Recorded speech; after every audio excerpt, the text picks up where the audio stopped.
This is Wes S. It's Friday night, and I'm late, apparently. We were having a conversation amongst ourselves, and I was told that, well, we're late, so here we are. With me tonight is Lester and Wayne. Y'all know Lester and Wayne, right? Y'all say hi. Howdy.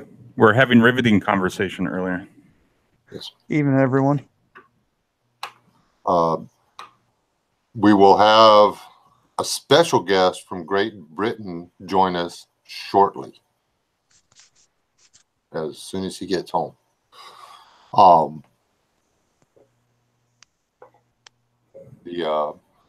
What are we talking about over here besides the fact that there's never going to be glitter beard on this channel?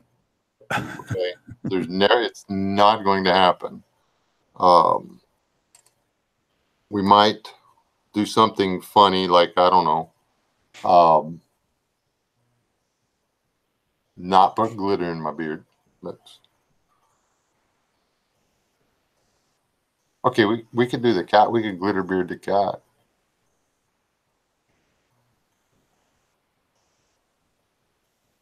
Hey, Doris. Steve, that is like the best lurking thing I've ever seen. The trees and eyeballs like that.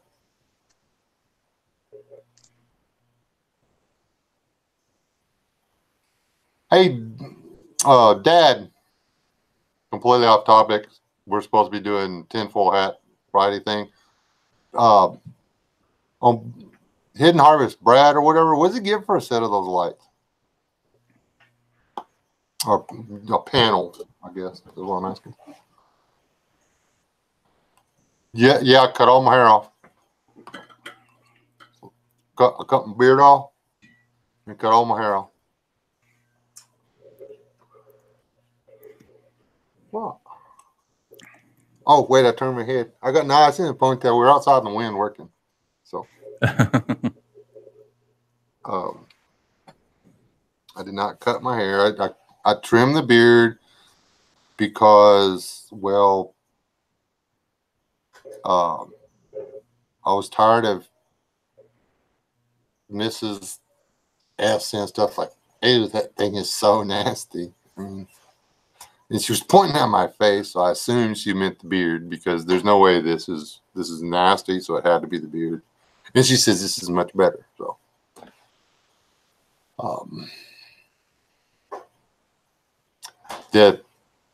I was actually using YouTube to gauge my beard. So I cut it all off 9 months ago.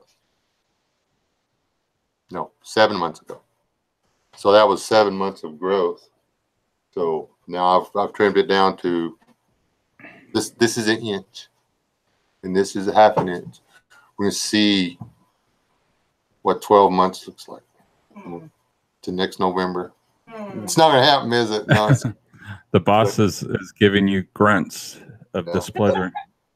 That's the longest he's ever let me without finally just saying, that's disgusting.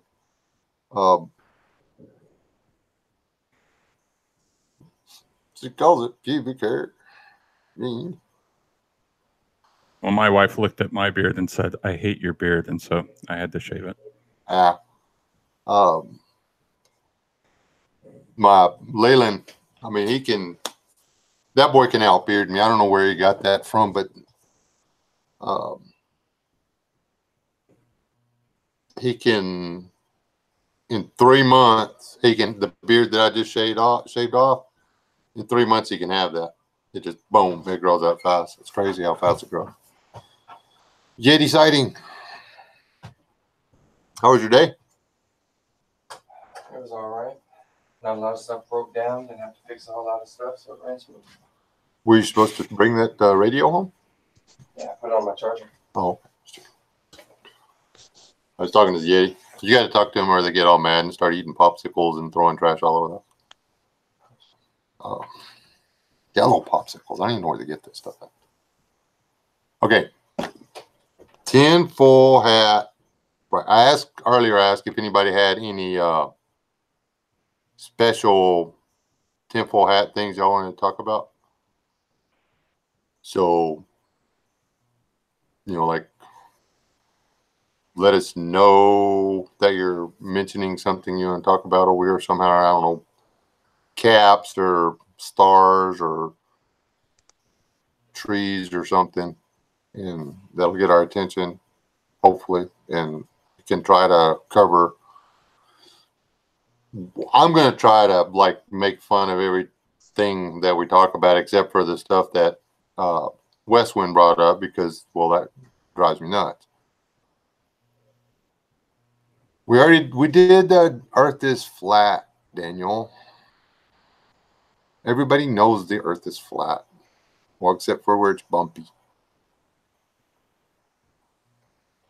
and where there's mountains. Where there's mountains, it's kind of wrinkly. Hey, Brian. And for those I didn't say hi, who did I miss? Hello, everybody that I missed. Frank, yours, Daniel, Brian, Bottle Cap, Lily, CM, LS, Bottle Cap, Texas.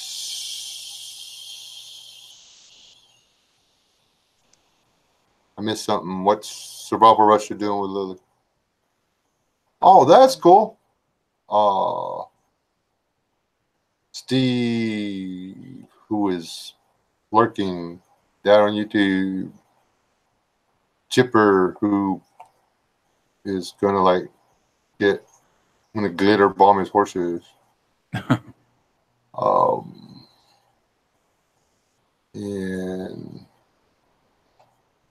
if I missed anybody and you're like way at the top, I'm sorry. I'm a bad person. Boski. Who? JR. Hello, JR. I still haven't seen your name, but hello. Okay, I'm scrolling all the way back down. Kane, Kentucky. There you go. I saw you. I was chatting with you, but that's not the same as saying your name out loud with my voice. Talk about the fleet in the Caribbean of the coast of Grenada and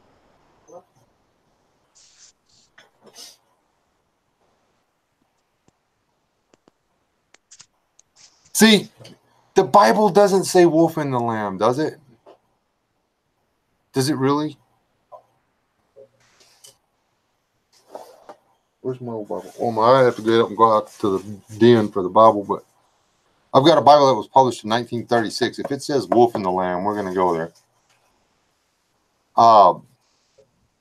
Anyway, let's get the serious stuff out of the way, then we can start having fun. Seriously. Why? Well, I'm going to pose it like this. Lester. Yes, sir. What do you think about the potential for having a UN peacekeeping force stationed on the southern border of California and Arizona?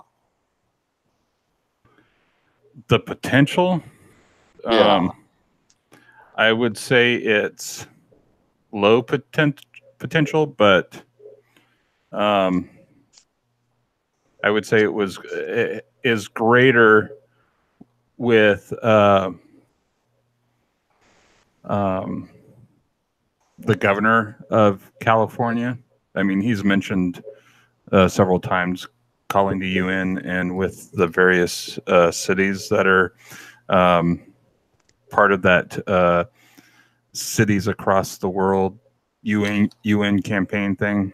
I think it is possible, but I think it's a low probability, although possible. All right. West Wind Survival Plane. What do you think about the same possibility? I think Lester's right about it being low probability, but it doesn't hurt to prepare. I think the Trump administration knew a couple weeks ahead of time, because the news is always late, which is probably why they've been moving tanks and stuff down, just in case. So, for those of you who haven't caught up on this yet, the mayor, the guy who's supposed to be running Tijuana, is ticked off because his town's overrun with people from South America who weren't stopped in southern Mexico and shipped back to South America. His government has not offered financial aid or police aid or any kind of aid to Tijuana to house all these illegal immigrants, which Mexico don't want them either. I think his biggest concern too is he was saying that there were criminal and dangerous people in the group, but they didn't specify what type of criminal or dangerous people were within the group. Yeah, it's this deal. But the mayor of Tijuana has asked for a UN peacekeeping force. That is the southern border. That's not our side, but that's still the southern border of California. That's a lot of guys with high-powered rifles and body armor really close to us. Well, the thing is that one, they have to be invited by Mexico. So Tijuana is a state within Mexico. So the president of Mexico would have to invite the UN peacekeeping force over.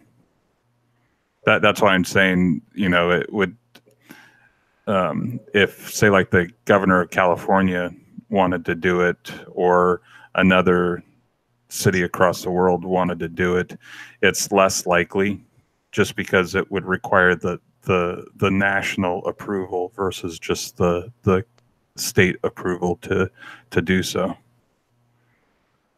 And see, what a lot of people don't realize, it's a lot easier to get the UN in your country than it is to get the UN out of your country. Because after the UN gets in your country, the entire UN has to decide to take everybody out. The United Nations have to decide, oh, it's okay now, we can leave, everything's cool. They don't come in and then leave when you ask them to leave. The fact that they've gone into your country means that they're there to do a job, and until all these other foreign countries decide that the job is done, they're going to stay there and do the job. You couldn't catch me, or I would not want to be a United Nations military person or whatever, because it usually doesn't go well for those guys. Their rules of engagement suck.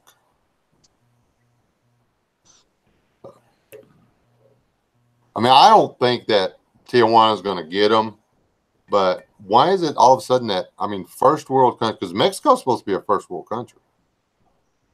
Mexico, the United States, Canada, all first world countries. We've had mayors in the United States ask for the UN, and now we're having mayors in Mexico ask for the UN. These are first world countries putting out feelers for UN peacekeeping troops. Does anybody else see that as a problem? Well, yeah. When the global agenda is to tear down borders, because with no borders, you don't have any countries. And without countries, you have to have a single point of rule. So that's right.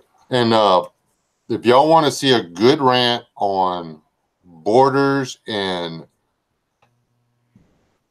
he's probably going to hate me for using this word, but nationalism and the problems with socialism and just the problems with things in society that never work out well for society, go to Prepper Madness. It's called Unedited Rant and stuff. I forget what. Anyway, Prepper Madness. Go watch that vid. It's 20-something minutes long. It is worth a watch. That guy, I thought he was talking about the United States. Come to find out he's talking about Canada. So it was just like, and they've already gone to the deal where they've got the federal run medical and all this, that, and everything. I think if they make $1 in Canada, they pay 50 cents in taxes. Did y'all know that? Yeah, and they also wait for months for services too, depending on what they're, how well they are and what they're needing. Morris is asking what videos you're talking about. We could go a whole night. Oh, Yes, Dorset's on YouTube. I'll see if I can find a link real quick. Y'all go ahead and speak. I have to do like important YouTube person stuff now. yeah, the situation with healthcare in Canada and taxes up there is terrible. I could go a whole night just talking about that subject alone. I mean, they've got a lot of supposedly good stuff going on. I mean, I spent a lot of one-on-one time talking with the Wooded Beardsman off camera, and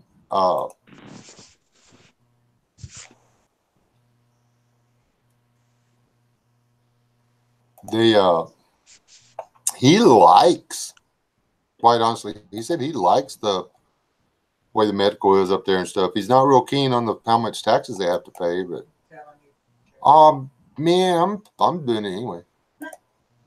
Can't like out YouTube me just because your name is YouTube.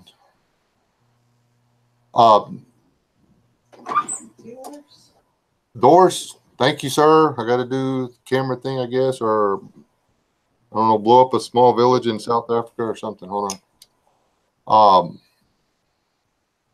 Anyway, it's the name of the video is Unedited Rant and Stuff.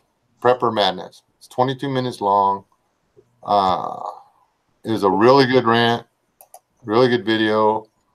Not to mention much his other stuff, because that guy can take a chunk of steel and make something really cool. Trust me, I really want one of his meat cleavers. I don't know, where is the thing? I got to do my other doohickey. Everybody watch your eyeballs. It's going to get really bright. Tell him that that's a link. That's a link to the video. Yours. There, I'll blow you up. Okay. What else we want to talk about? Well, I don't know. What about this closing where he said he's got everything set to just shut the southern border all the way down? What do y'all think it's going to take to touch off shutting the southern border down? I mean, we're talking millions of dollars of lost revenue on both sides of that border.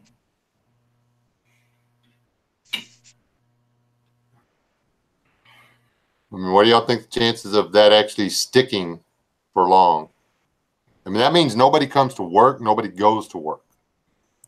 Well, I know in San Diego that will have a big effect, because there's thousands of people that come from Mexico to work in San Diego every day.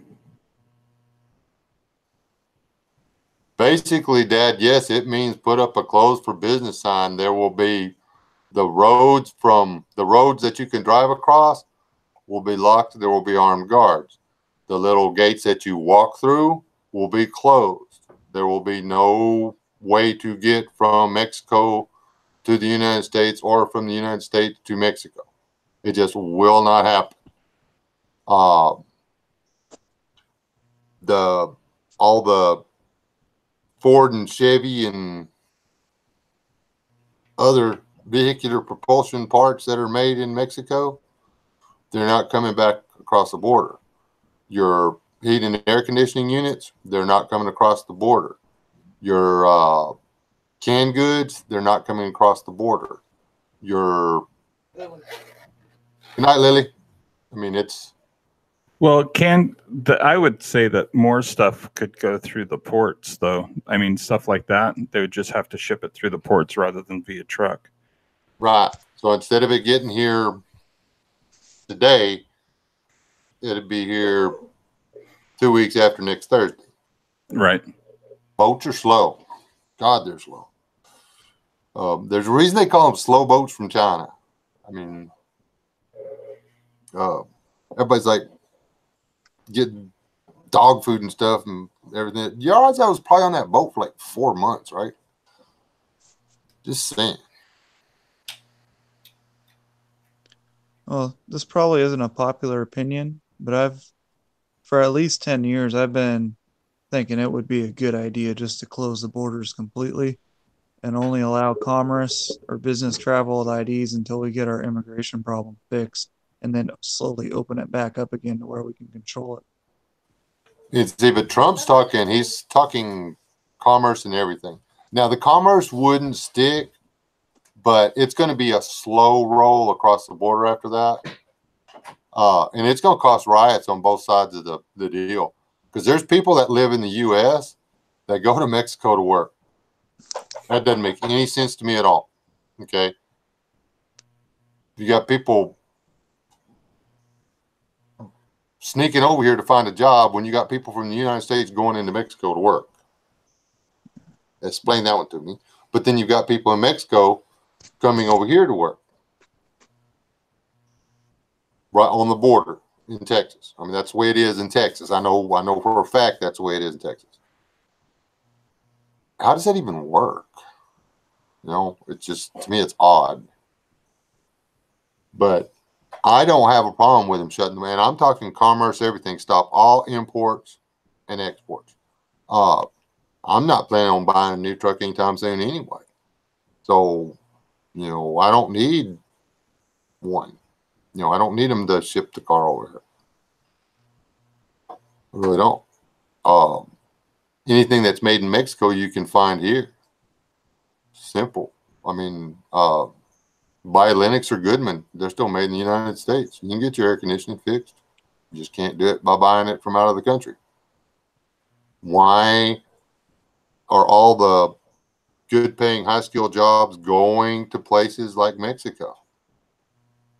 And then we get all the people that can't hold their stuff together long enough to get a decent job down there.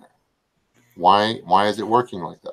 Well, it's because high school students are expecting, you know, $15, $20 an hour as as just a general course of expectation, rather than, you know, I know this was a long time ago, but my first job, I think I was getting like $4 an hour, and that was like big money.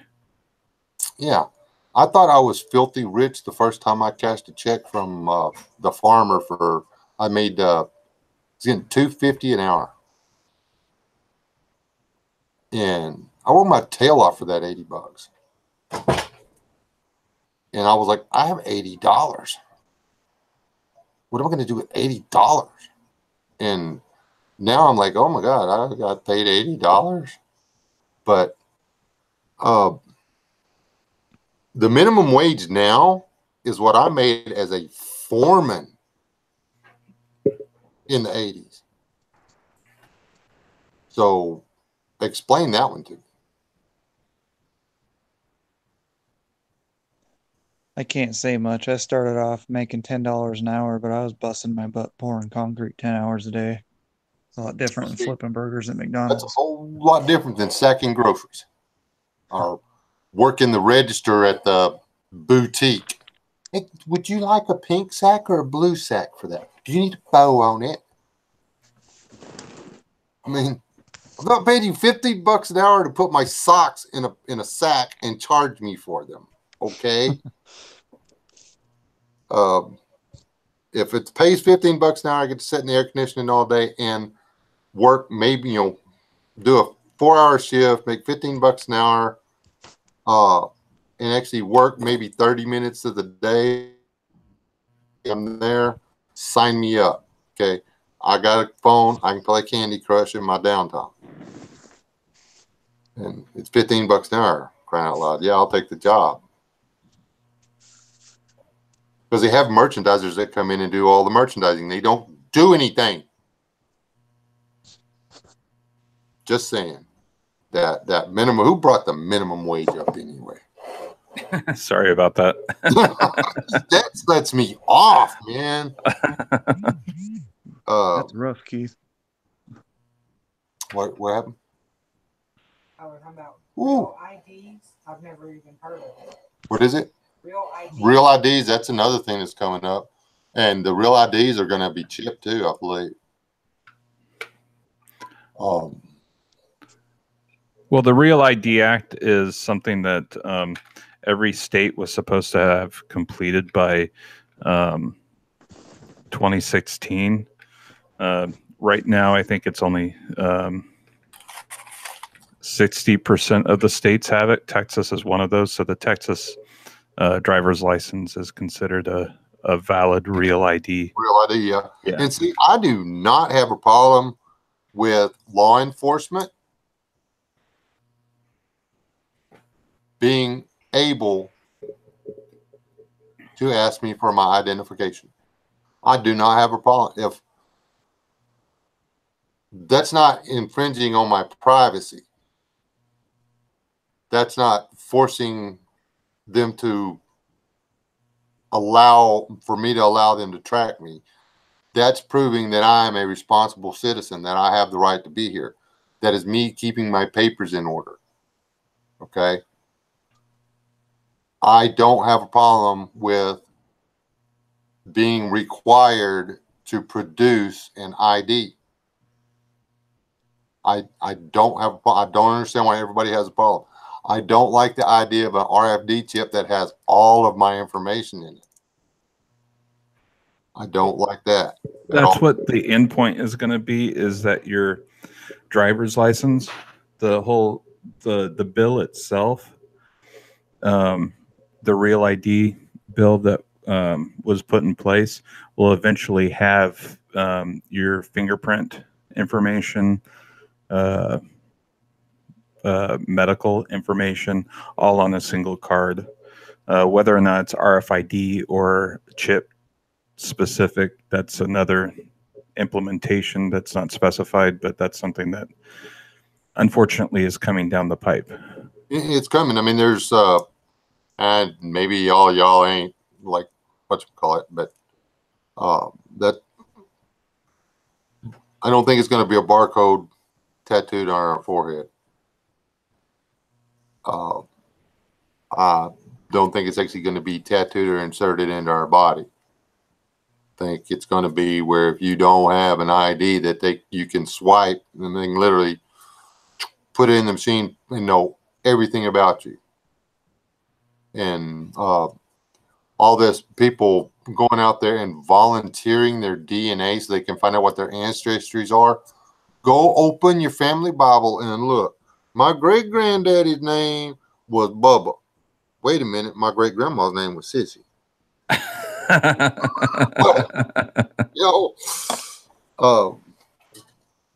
Hello, they, them. Would y'all like a copy of my DNA map? Here you go. Let me spit on this Q-tip for you. I'll mail it right out. All sense in the world. Just saying. It's just another step to being a global citizen. It started a few years ago with the enhanced driver's license on the border states. Right. Now it's the Real ID. It's just another step to the UN wanting their 2020 World ID, or 2030 World ID, sorry.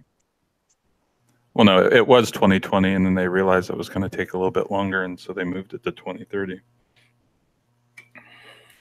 Wait, according to that song, when do we give up our legs?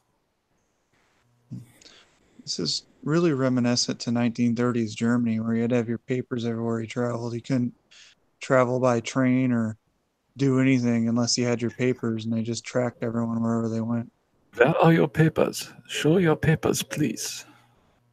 You see, I mean, everybody negates that with communist countries, this, that, and everything else. But that's the only way you find out whether or not there's a drug lord going through your town. That's the only way that's how local law enforcement is all of a sudden able to, okay, this is a fake ID, man. You're not entering the country illegally.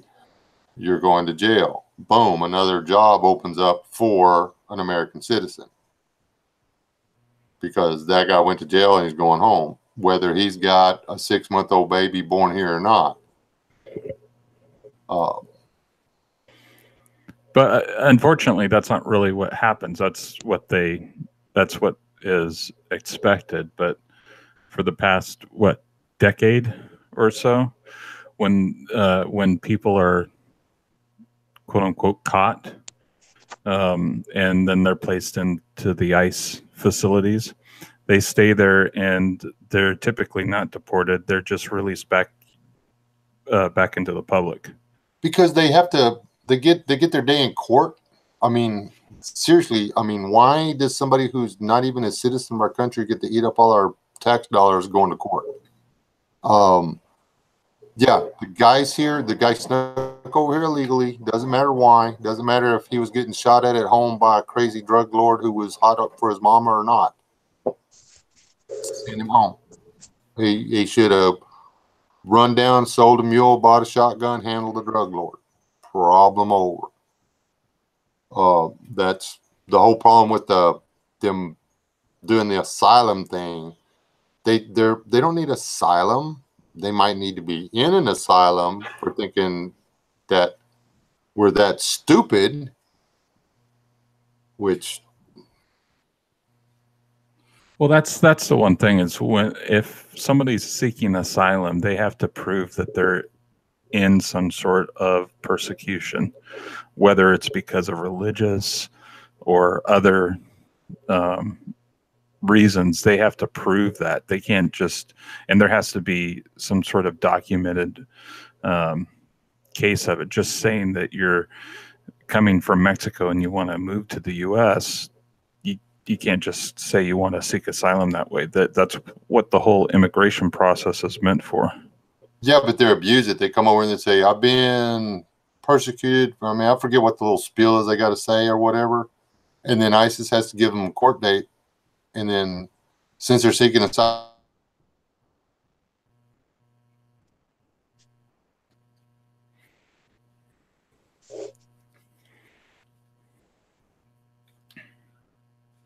I think there's 100 of them a day getting in. They're processing 100 people. That's not surprising.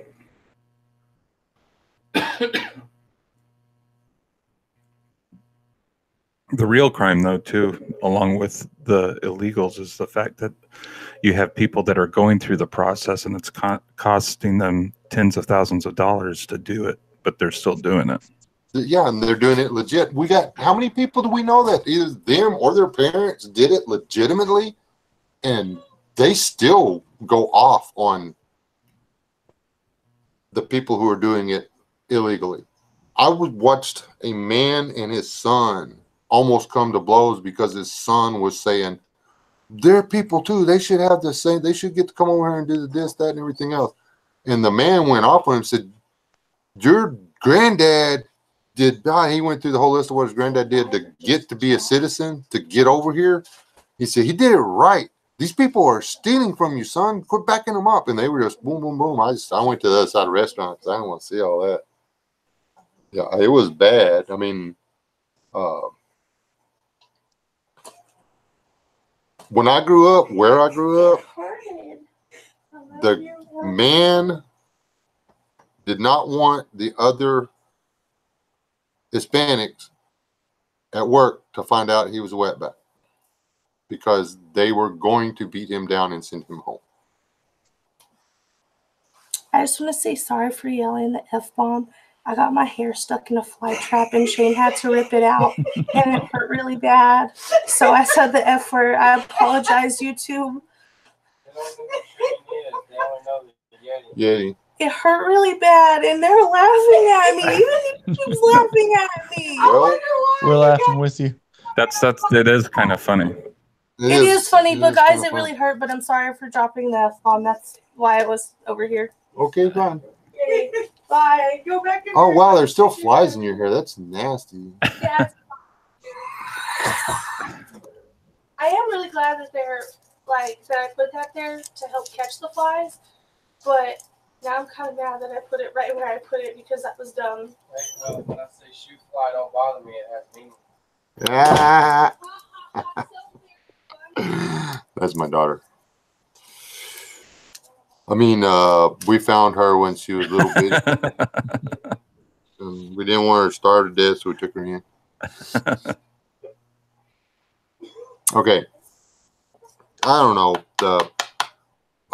Charter buses. Okay, if these people are having a walk and they're just looking for some help and they're not getting any help because nobody's bringing them up here on purpose and they don't have any money behind them, who is paying for the charter bus? What does a charter bus cost now? You can take somebody 1,000 miles. What would that ride run? Oh, it's definitely the left Soros group probably doing it. I mean, there ain't no Mexican charter company down there going, you know what? Thank you again, Dior's. There's no way that some charter company is just giving them a bus and, you know what, I'll feel for y'all people. So I'm going to burn up $1,200 worth of fuel and just take y'all on up there to Tijuana. Okay. Okay. I mean, if the guy is, then I need his address because I need to get a hold of him because I got some property I need to sell him.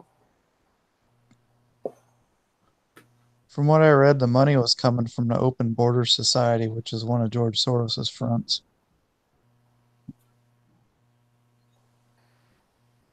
That doesn't surprise me. They're being trained to seek asylum. They're being coached on what to say to get the asylum court. It annoys me. You're absolutely right, Dior. Well, the other thing too is that when you seek asylum, you're supposed to go to the nearest country, not necessarily traverse several countries in order to get to where you'd like to be. And it can't be legit because at the southern border of Mexico, they were offered asylum by Mexico. Right. So they don't want asylum from the Honduran government or drug lords. They want, in America, they want to use the loopholes generated by the progressive Democratic Party to allow more and more and more voters. Who was that? Savage. That comment you put on the Prepper's deal where you own land or you have served or are serving in the military to get a vote. Kind of like that one. But there'd just be a bunch of crybabies go through the reserves or whatever and get the right to vote and then vote it to where you couldn't yell at the guys in boot camp.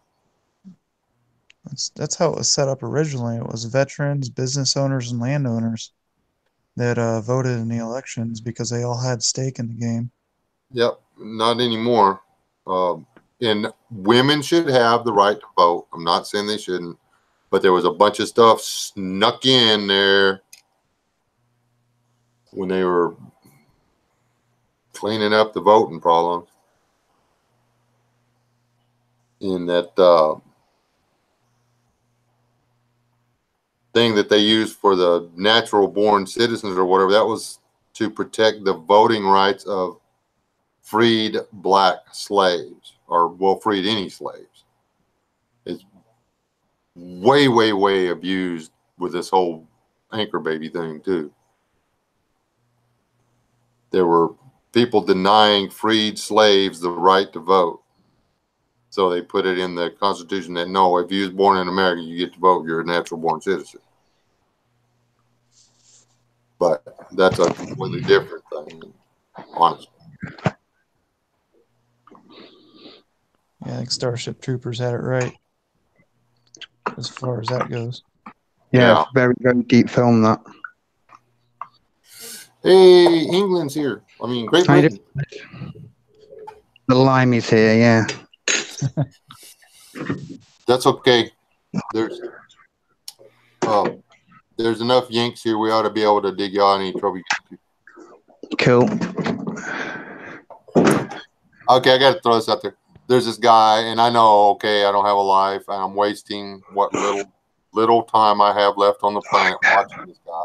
He's called the Squire, and he does this. He makes fun of this stupid video game, and I don't even think he's really British, but he's funny, and he's always talking about how the British are perfect and this, that, and everything else, and they didn't need any help, and America come over and wasted a bunch of money, and they didn't even need to show up.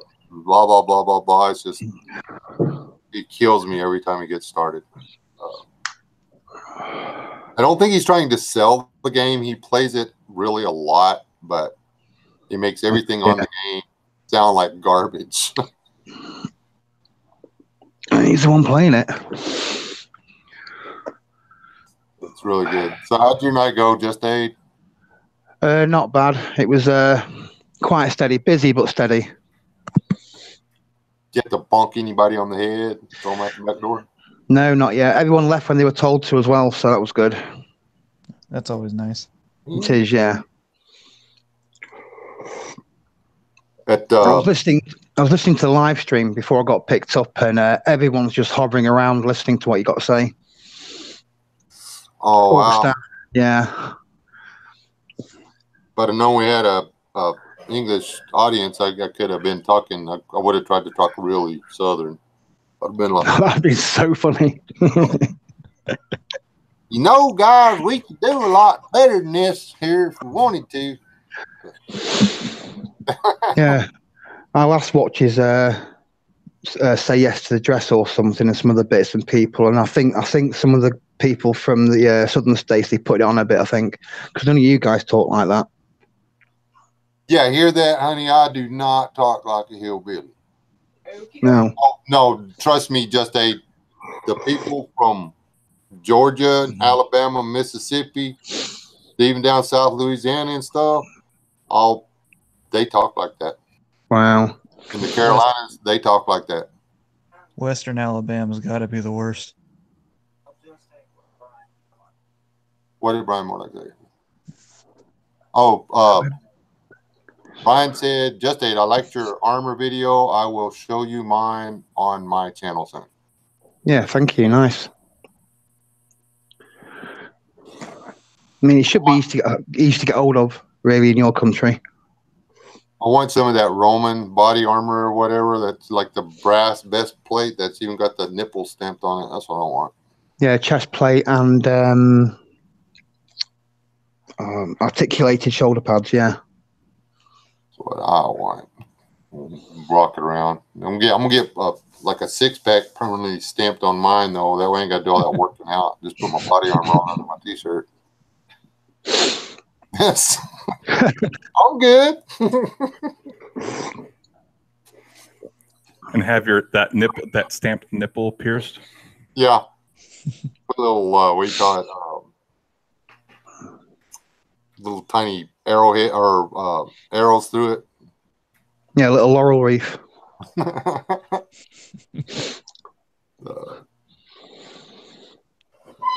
never could understand why they did that. You know, I mean, come on, people. Why are those there?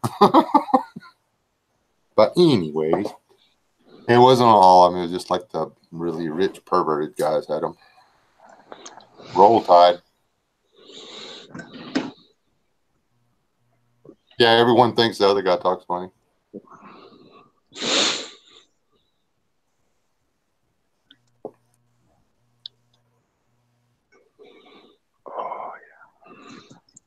I do not have a single piece of body armor in my house. Well, I can actually make that scale mail from scratch. Wow. Because I've been constantly repairing it for like 20 years. If you give me, I need 6 tools, and I could make that all day long for anybody in a community that needed it. Well, see, if I had I used to have one. I don't anymore. It's a hand hole punch, but that would be a lot of holes, man. And coming up with, you know what? You can get that stainless steel banding. That stuff's a 1/16 of an inch thick. From the oil field, the scrap metal place, go down there, they'd probably let you buy buckets of it. It's an inch wide. And you just keep cutting it down, drill some holes in it. Yep. Give me a hammer and a little anvil. I'm away. I've had a go at making plate before, and you've got to be practiced. You've got to keep on practicing to get good at that. Well, I'm a sheet metal mechanic by trade. It's what I actually like to do. It just comes to find out I'm allergic to zinc oxide. So, well, that's handy. Well, except for the weeping sores and swollen glands and stuff from the zinc in my body.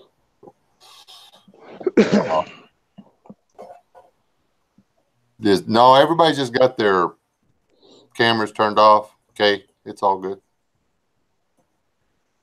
And I thought KK had a blue ring.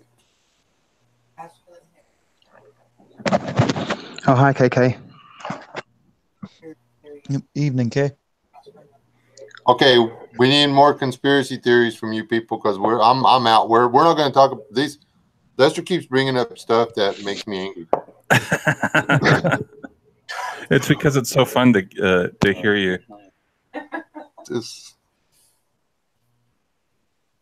I need $15 an hour to sit on my butt and play Candy Crush while you go shopping. I just choose. Hey, I could do that. I could do that in a heartbeat. Just I don't think I'd look all pretty in that little short skirt and them tights sitting there. I don't know. I can give it a try. I'm not shaving my legs. I'm just going to wear pantyhose.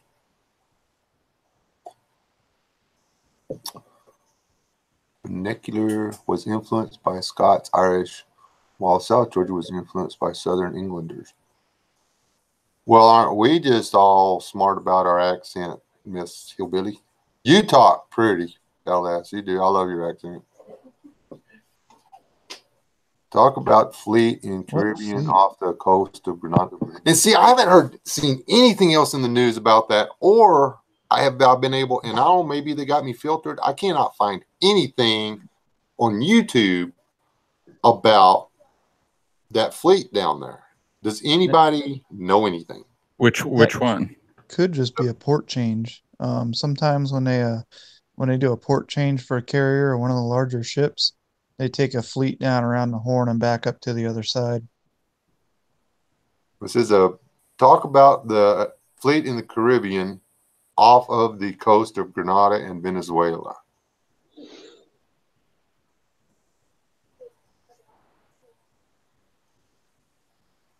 I mean, I honestly don't know anything about it. I saw a little bit about it. I've heard two things. I've heard that there's actually Russian boats down there and there's American boats down there. You got Russian and American and Chinese boats floating around in the same puddle that close to each other. You'd think it'd be on the news. And that's probably why it's not. Oh, sorry. Sorry, man. I didn't interrupt. Oh, you're good. My bad. Hey, Just Aid, can you see Dad's comment there? No, I can't see no live feed. Okay, he's Dad on YouTube says, "What's up, Just Aid? How is it across the pond? Tommy Robinson, legit, or is he just seeking attention?" Right. Do you really want me to go there with Tommy Robinson? Yes, we do. Okay, right. I'm going to give you an example. Any of you people can answer this, yeah? If you saw me wearing a red T-shirt with my friend who was also wearing a red T-shirt, and you saw me holding a man down and stamping on his head with your foot because his T-shirt is blue, would you want to be my friend? Yes and no. That's a no, thank you. Tommy Robinson is a convicted football hooligan. The man likes violence. He's using some of our Brexit and our immigration laws to promote his own book and promote his own image. He is not a nice man. He really is not a nice man at all. And I have to deal with him when he comes to Blackpool. Him and his little entourage of groups, EDL, National Front, British National Party. when they come to my town for their little parties and get-togethers, I have to deal with those people, and they're not nice, mate.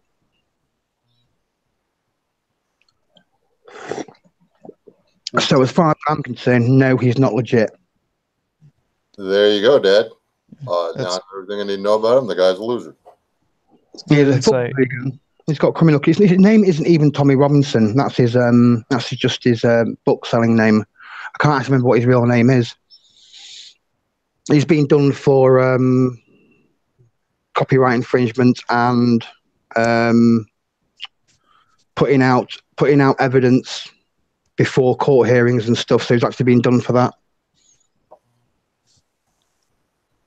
The only He thing always we brought the fleet thing back up again. He says it's Chinese fleets. They're Wayne, what do you think about that? they're probably not going to push the envelope too much. We could destroy them in a day. And see, I've tried to watch Florida Marquis, but I mean, I don't know. Well, that's something else. If you want conspiracy theory, the whole theory that ship to ship ramming was a test of some new Chinese electromagnetic or electro weapon raises some, potential possibilities. They only have one aircraft carrier, and the U.S. has what, 6 currently? I thought we would have more. That's all I hear is Yeah, these are things I can't really talk about. So No, I know. I shouldn't really be talking about them either. That's why I said when you said Florida Marquis, that's what you were bringing up the topic. I don't know okay, here's my take. Hold on, let me because I'm finna get animated on this. Let me be nice to everybody out there. Y'all can laugh at my body language. The whole thing with this, you got this ship that you can play football on, okay? Like with people spectating. And then you've got this other ship that you could play football on with other people spectating. And there are literally millions of hectares of water. You can see for miles across it. You can see for miles across the water.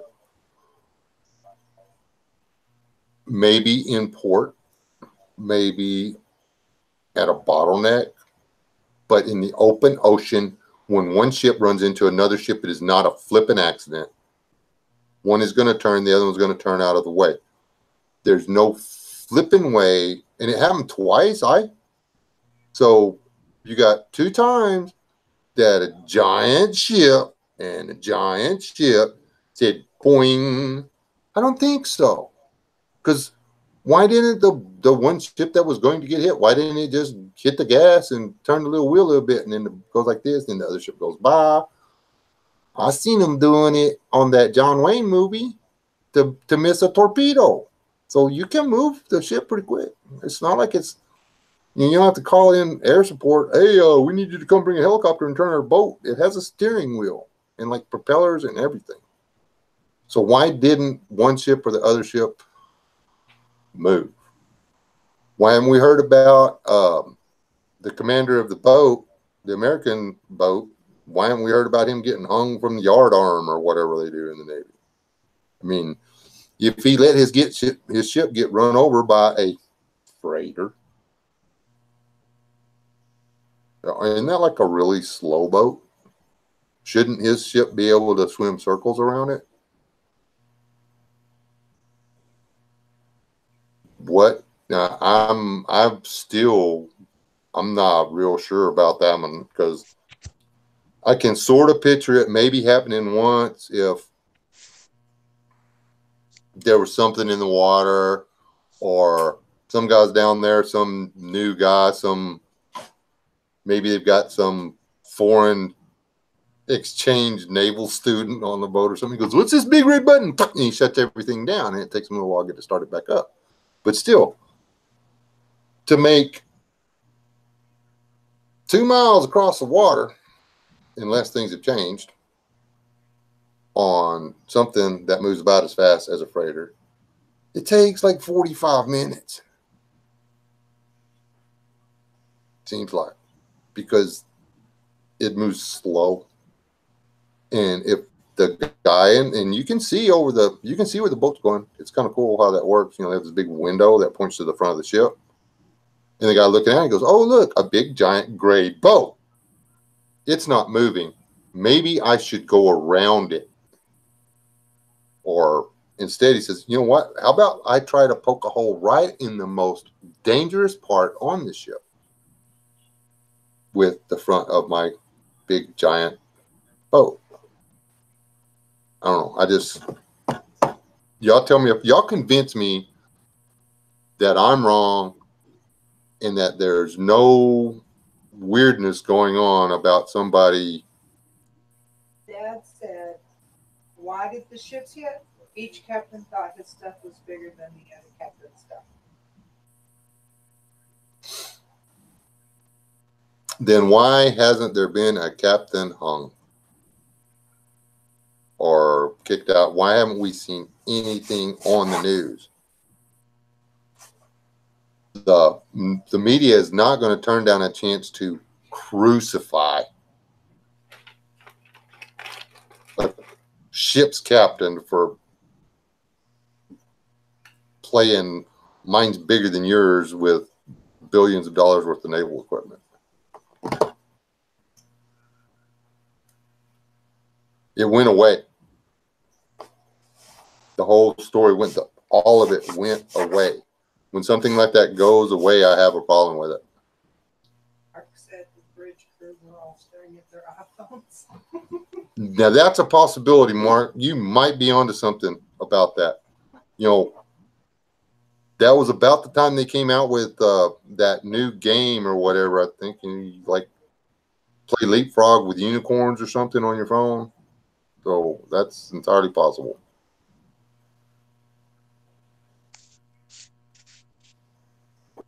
So I don't know. What do y'all think? Y'all think I'm nuts for thinking that something's up? I mean, to me, it just doesn't make any sense.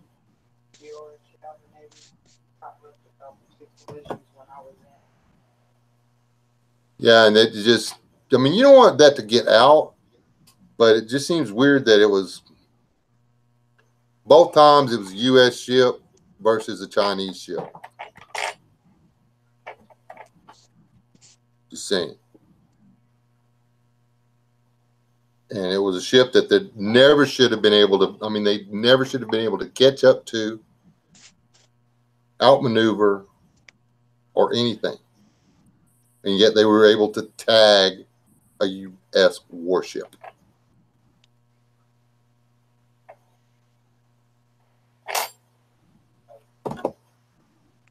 Anybody? Y'all feel free to jump in. There was a Swedish destroyer that got hit. Who hit the Swedish destroyer, Yours?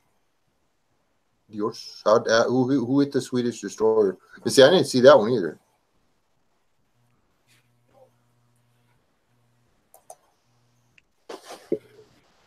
Okay, my whole panel's quit talking, which means they're probably over watching somebody else's live stream now. Oh, I'm here. No. Okay. We mentioned that we really shouldn't be talking about the topic. Oh, that's right. We shouldn't be talking about that because we're demonetized now. You guys can talk about it. I just can't. Yeah, I forgot. You still got a couple of weeks to go or whatever. Okay, what's the difference? Can you explain that to me between a frigate and whatever other boat that was you said? What is the distinction? Explain to me what a frigate is. What is it?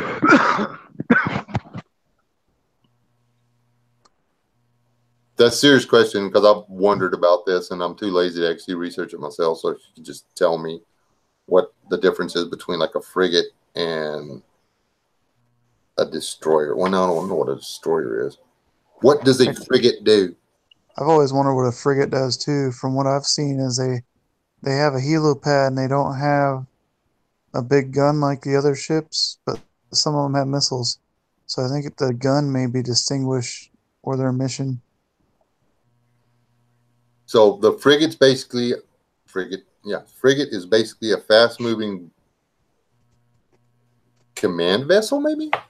But doesn't the aircraft carrier, doesn't it command the aircraft carrier fleet?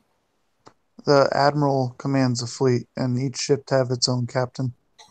So, like, the aircraft carrier dude can't tell the destroyer dude what to do? It just depends on what the mission is. Oh, okay.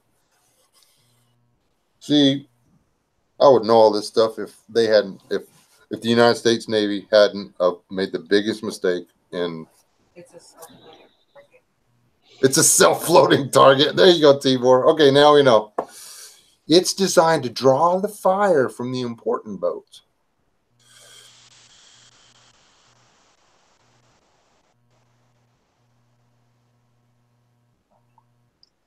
Larger than destroyer, smaller than a cruiser. So a frigate is bigger than a destroyer? So a frigate probably does have missiles then. Not like the little missiles that go on helicopters, but we're talking goodbye Honolulu missiles. Tibor earlier asked, what's this supposed for? The stuff in Haiti is, now that's a good one. Haiti is about to flip and explode. They're ticked at their president. They're ticked at they've been trying to recover from a hurricane and an earthquake for how many years now?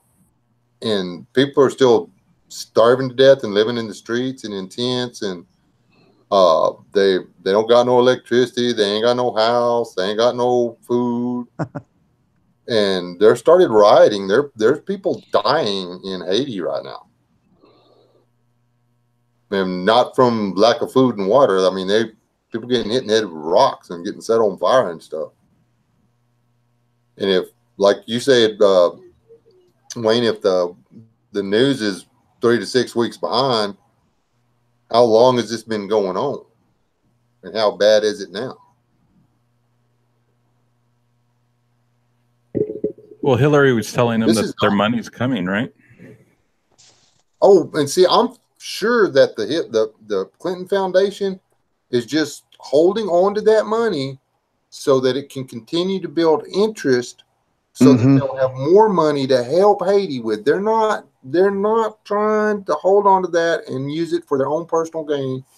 There's no way that they would keep all those donations like that just to further some other nefarious criminal activity like buying charter buses and stuff. There's no flipping way they would do.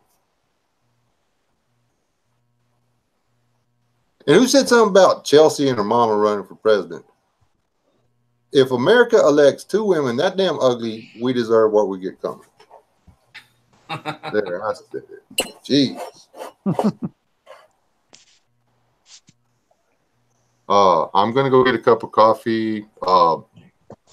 Is or is not the Easter Bunny real? He sat in the moon.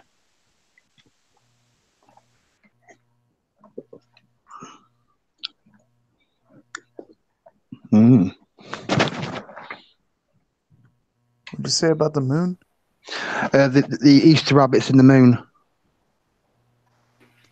Oh, he lives in the moon? Yeah, you see it. Was that before or after the top of the moon was blown off? I think definitely after. If you Google rabbit in the moon and then go to images, it'll actually show you.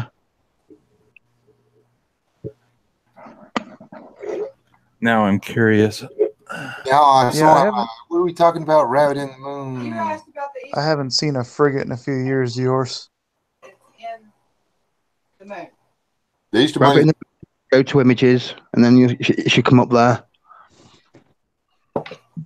Okay. All you Okay, people, I see it. hold on while we Google stuff. It's easier than getting a book.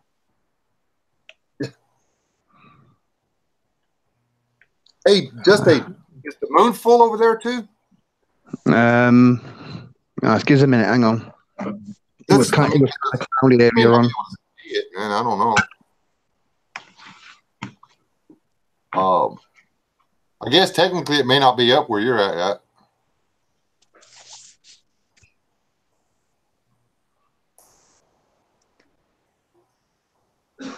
Oh, that sounds like fun being on subs.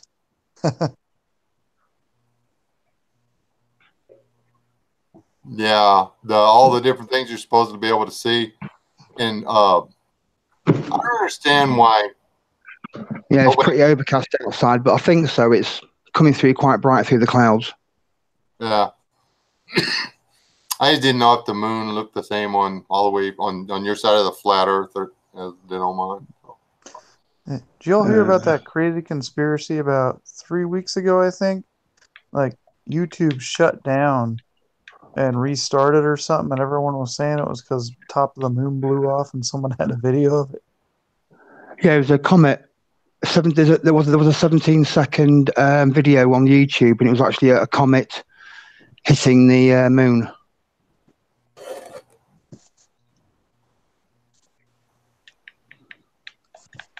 A comet hit the moon? Yeah, something like that. Yeah, there was a few weeks ago when I think one of you guys was live streaming at the time. Actually, it all went pear shaped, and then I had a look at what was going on, and someone had put up a 17-second video of an asteroid hitting the moon. Yeah, and the dust cloud obscuring this, that, and everything else. But I don't know, man, because the gravity on the moon, as low as it is, had an impact have occurred, the dust would have taken longer to settle than that. Does that make any sense? But I saw that deal. I mean, I think it was my live stream, and I went after it was over. I went and checked it all out. I think it might have been. Now, the one that I want to know about is, President Obama sent a nuclear rocket or nuclear warhead to the moon. Why did we nuke the moon? Apparently, there was a plan to blow it up. Yeah, back in the 60s or 70s or something. And someone made up in that. Right, hang on. While we're talking about the moon. 4 years ago, we tried to blow the moon up, and now we get supposedly a meteor hits the same area of the moon. Right, can you see that in the screen there? That's the rabbit in the moon. Don't see. Oh wait, hold on, I'm running behind. I thought I had y'all pulled up. I got the stinking. Yeah, can you see that? Oh, cool. Yeah, that's the rabbit in the moon. That's where all paganism comes from. All the paganism comes from that because it was the Celts, the Anglo-Saxons that worshipped the rabbit because they thought a big rabbit lived on the moon.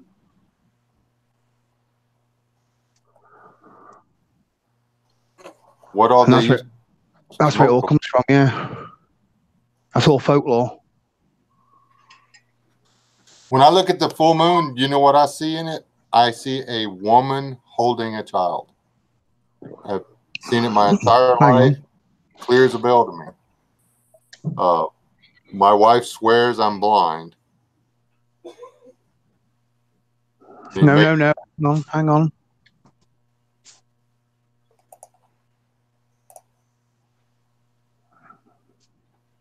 No. That's just another picture of the rabbit. Hang on. I think I've got a picture of that somewhere.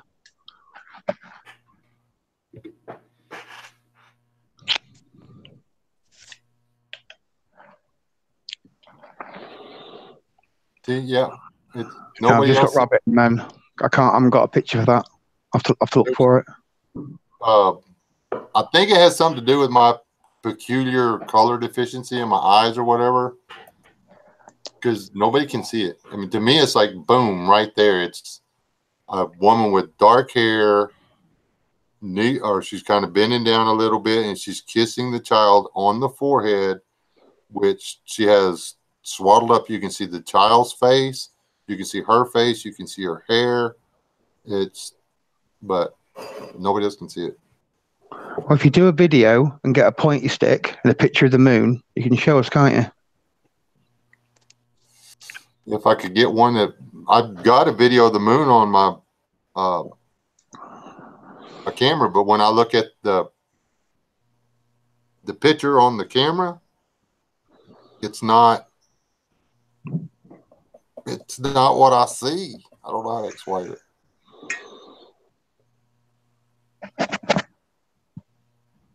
Maybe they went rabbit hunting with a nuke, yeah.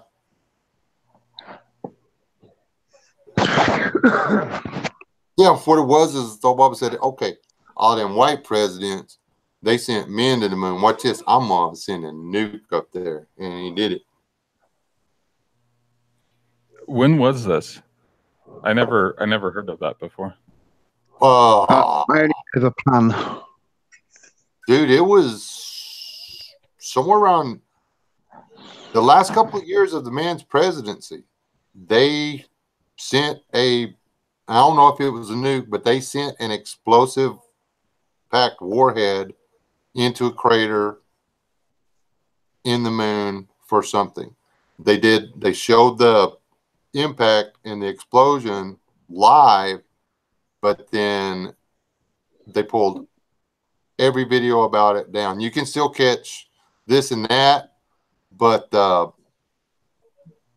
the videos are edited now. I watched it during the light thing. It hit, and there should not have been a flash like there was. There was actually a large flash, and then for the video kept running after the flash was over, probably 20 or 30 seconds. Glint. There was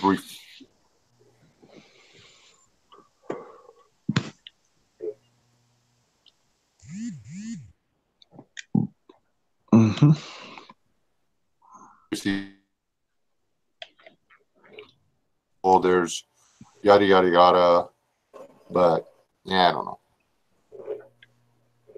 I just want to know why we nuked the moon. I mean, those things aren't free, and a rocket to send a nuke to the moon would not be cheap either. No way.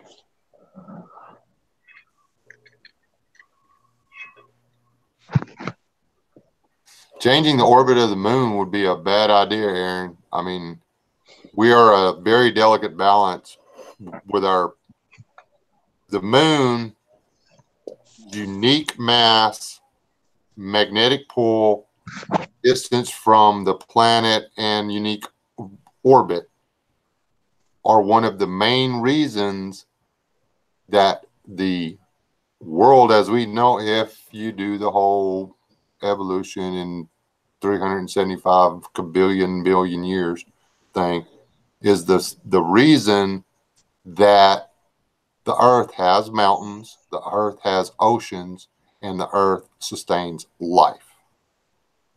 Without the moon, where it is, the way it is, life on earth as we know it would be nothing like it is. There might be life, but it would all be swimming or crawling or slithering. There wouldn't be no, it would not be like it is.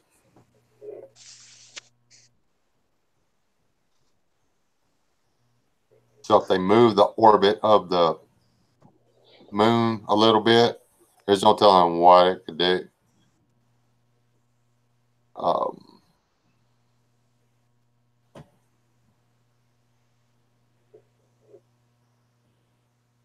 I still want to know what happened at the Battle of Los Angeles. You mean the film? No, there was that was back during World War II. There was a one night they thought that they saw something, and so there was a small little issue in LA. Wow. And the people have said it was like, the thought was that was aliens, or at the time they thought it may have been the Japanese doing something, but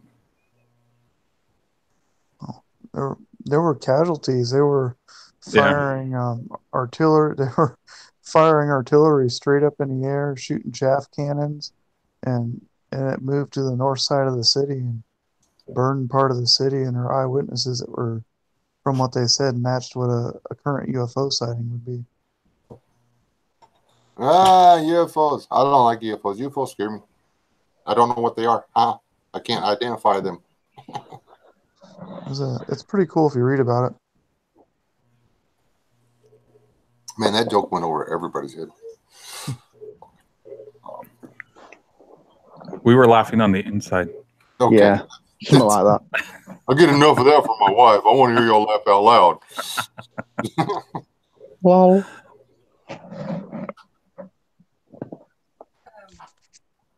I don't know, T-Boy. Good question. What? Just is Theresa May in or out? Just eight. Is Theresa May in or out? oh, she's out. She's losing a job. She's losing her job. She has no friends. That's funny, Ellis.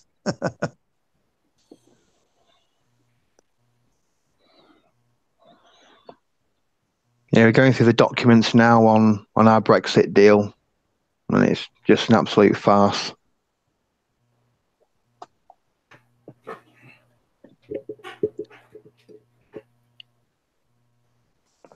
I don't know, but yay, it's going away. And I don't know, a lot of this stuff with people wanting the minimum wage, thanks again, Lester, is I think it's because all that dadgum fluoride in the water. I mean, fluoride makes people dumb. So people been drinking fluoride for so many generations now that young people are coming out dumb. Like, you know what? I can sit here and twiddle my thumbs and get $14.95 an hour. That's what I'm gonna do. You know, if I just go and drink for 4 years and party and barely get by on my grades and stuff, I'll be able to make $65,000 a year as soon as I get out of college, even though I'll be in debt until I'm 73. But what can I say? Do you only have to pay the student loan back if you earn above a certain wage in America? No, unless you have to pay it all back. I mean, right. In England, you have to be earning in order to have to pay it back, you have to be earning over a certain amount of money. So a lot of students, when they leave uni, they make sure they earn just under that amount, so they haven't got to pay it back. There you go. So that's more of that socialism stuff right there. No, over here, you borrow the money, you owe the money. Yeah, there are some programs where if you're like a teacher or, again, if you work for the government for a certain number of years, they will basically forgive the loan or that type of stuff. But otherwise, if you borrow it, you pay it. Yeah, we actually know some about that. You know, if you work for the government, they forgive the deal if you work for them for it's 10 years, I believe. They actually stopped doing that. There was a lot of people that used to join the military to get their student loans paid off. About 5 or 6 years ago, they stopped doing it. They've been denying everybody, but because John at work, they denied his. He's been there 18 years. He's been there 18. He's been working for the government for 18 years, and they denied his forgiveness or whatever. And it's you can still get it done, but it's not as easy, and it's because people were abusing it. You know. Yeah, that's what they do. That's what they all do here. They abuse it, and that's why there has to be law after law after law after law, because people look for a loophole and then they go in there and they abuse it. And, you know, it was meant to help everybody or help specific people. And then you find these people that turn it, you know, they go leech or tick or mosquito or whatever blood-sucking parasite you want them to be. And they go in there and they ruin it for everybody. Almost every law that we have out there that's being abused right now, and it doesn't matter what country you're in, Canada, China, Great Britain, Germany, wherever, the laws that were made to make things better for other people are being abused by, first they're abused by a select few, then they start making money by telling other people how to abuse the laws, and it just gets uglier and uglier and uglier. And the student loan scam is messed up too, because it's also the only debt that you can't default on or take a bankruptcy out for, because the government's going to get their money back. Yep, because the government guarantees it, and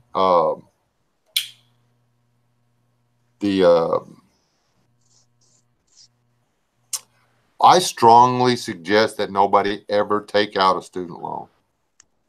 I mean, if there is any way, if you can like get $15 an hour for flipping burgers, whatever you got to do to not take the student loan, because the interest on that student loan is credit card high.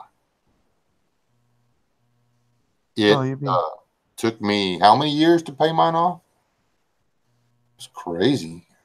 Forever. Especially now where it's like 80 or 100 grand. You'd be paying that thing off most of your life. Yep. Well, I know guys that have taken on their children's student loan and paid them off for them just because they wanted their kids to be out from under the debt before they got to retirement age. And I'm talking the parents. They were kind of hoping to spend their golden and silver years without the guy in the basement, so they had to pay his student loans off.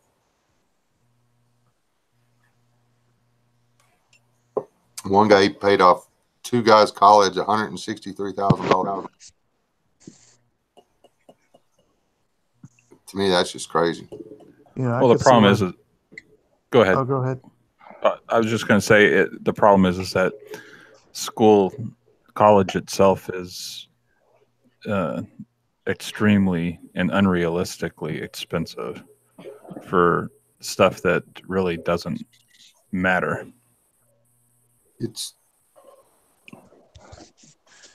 somebody who wants an education can go to high school and actually pay attention, do a little, put a little effort into learning what they're, and not making the grade. I'm talking learning what they're teaching you in high school.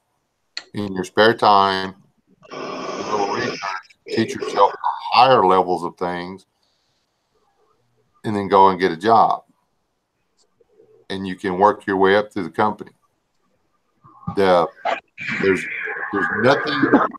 90% of the jobs available in the United States of America do not require college. Plain and simple. Yeah, trade school is definitely the way to go. You pay it off in a few years, and leaving school, you go into a trade and you start making more money going into that trade and learning, and you can get yourself in a company that'll pay for your college if you really want to go. These guys driving. Go ahead. They call them apprenticeships over here. Yeah. What Westland was just saying. We got guys over here that drive a truck. I mean, they drive. They're in the truck 10, maybe 12 hours a day, 6 days a week. 5-6 days a week. They're making $100 grand, $120 grand a year.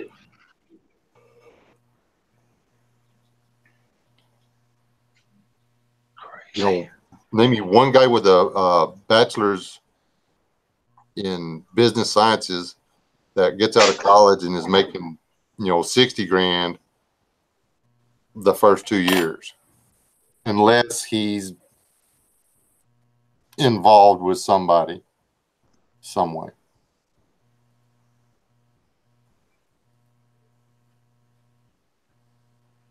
Where did I get that figure from? 90%. The 90%. You do not You do not have to have college to manage a grocery store. You do not have to have college to manage a fast food restaurant. You do not have to have college to lay brick. You do not have to have college to drive a tractor. You do not have to have college to work on a tractor. You do not have to have college to build a home. You do not have to have college to roof a house. You do not have to have college to mow grass. You do not have to have college to repair a road. You do not have to have college to operate heavy equipment. You do not have to have college to operate a train. You do not have to have college to put up windmills. You do not have to have college to be a lineman. Okay. I can think of very few jobs out there. Now you can go get college for graphic design and then hope you get a job in graphic design that pays more than $10 an hour. Good luck.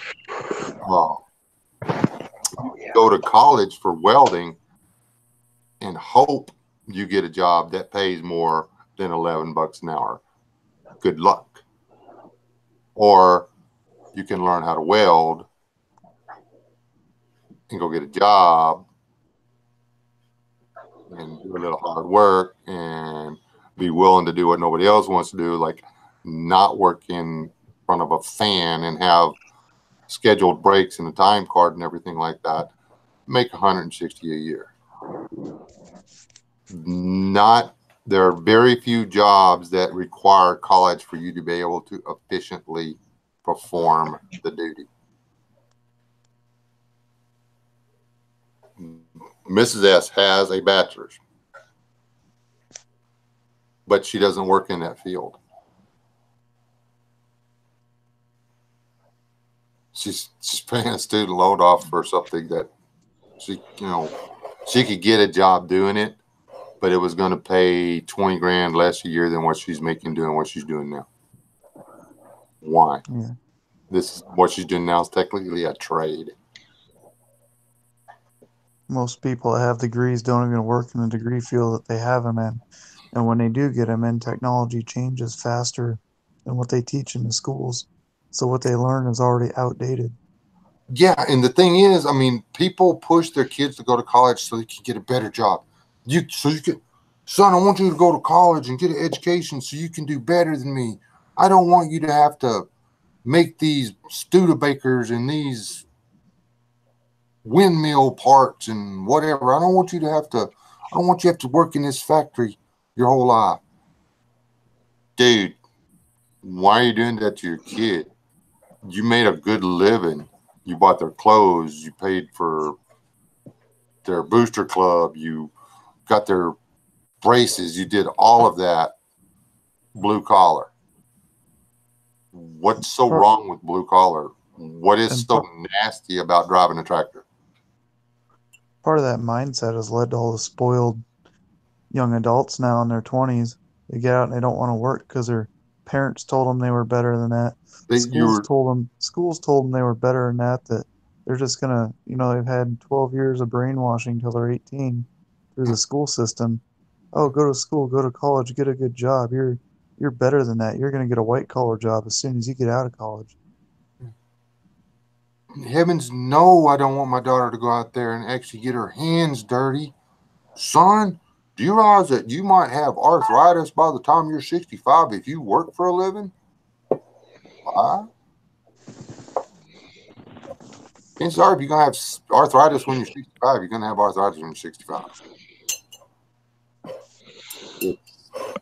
I don't know. And the whole brainwashing with you're better off going to college than not going to college is another part of the whole indoctrination thing. There's a conspiracy. Education is run by the government. The government is in control of all of it. Colleges, our little local college, gets its money from the government.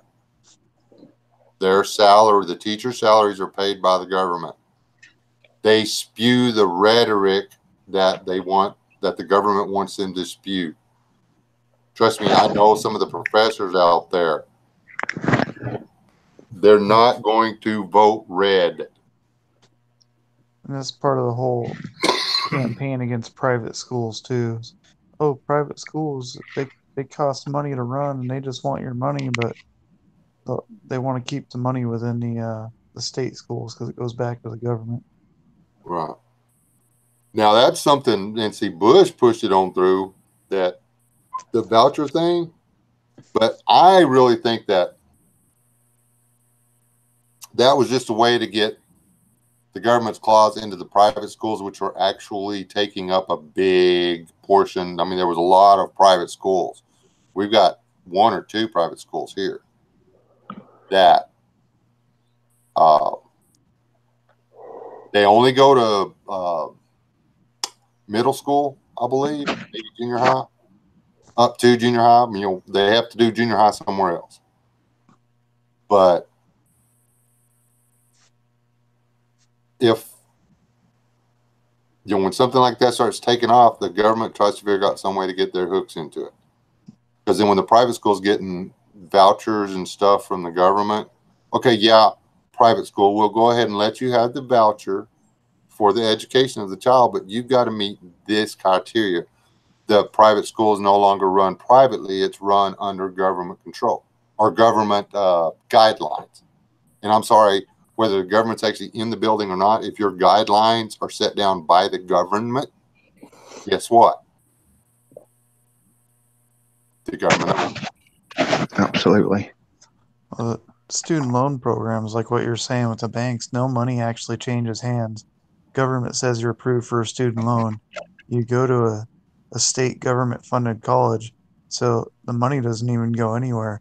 You just owe them $100,000. Yeah.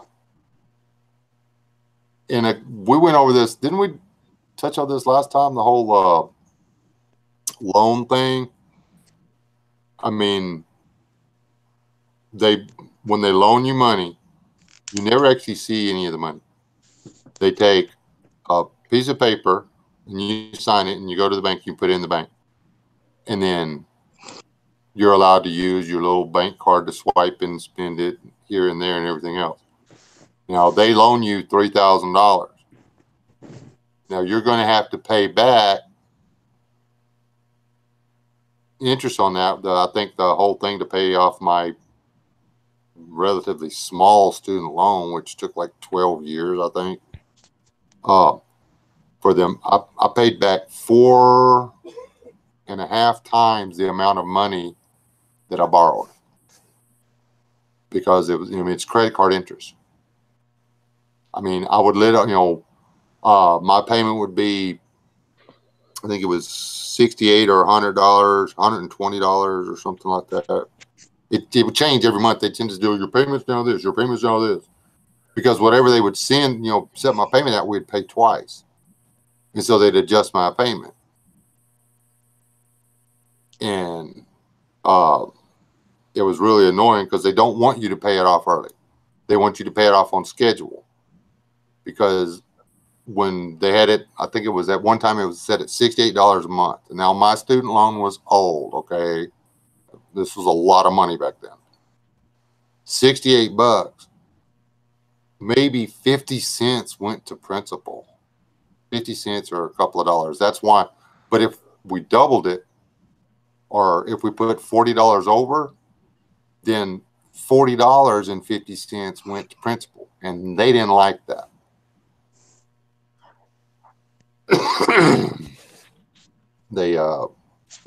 They make their money by loaning you the money. All that interest and stuff is more fake wealth that doesn't actually exist, that they can turn around and put on paper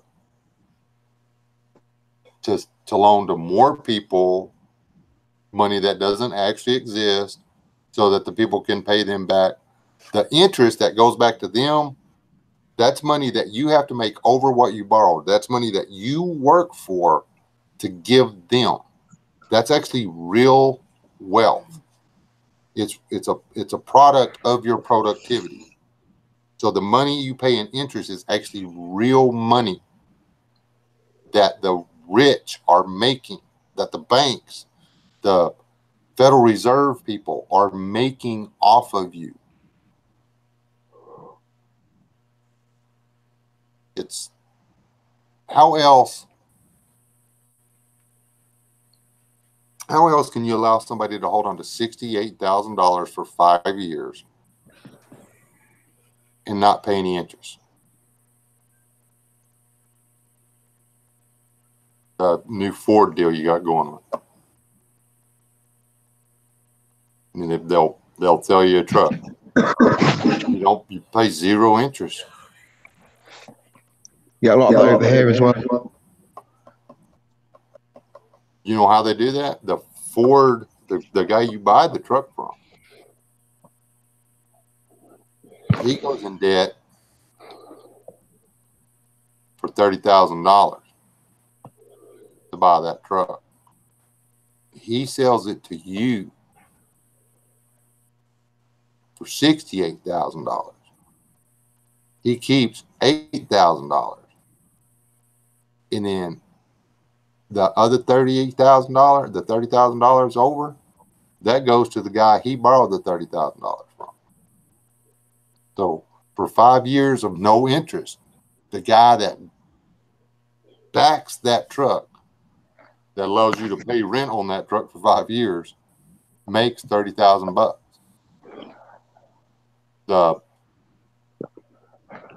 There's no way that the banking system is legit or I mean, I don't do the stock market or nothing like that.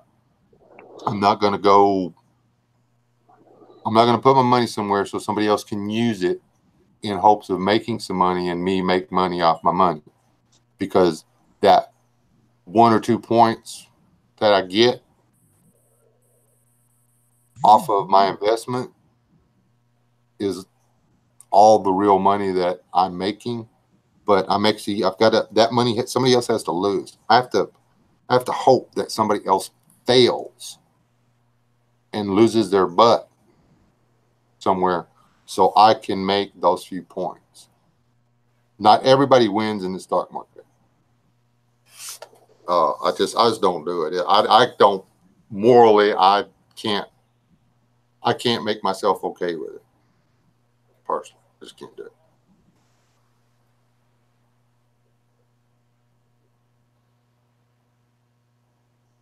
Yeah, exactly, Dad.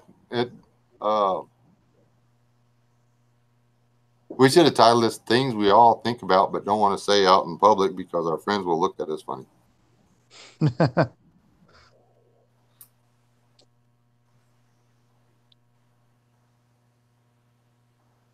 We'll never end the Fed.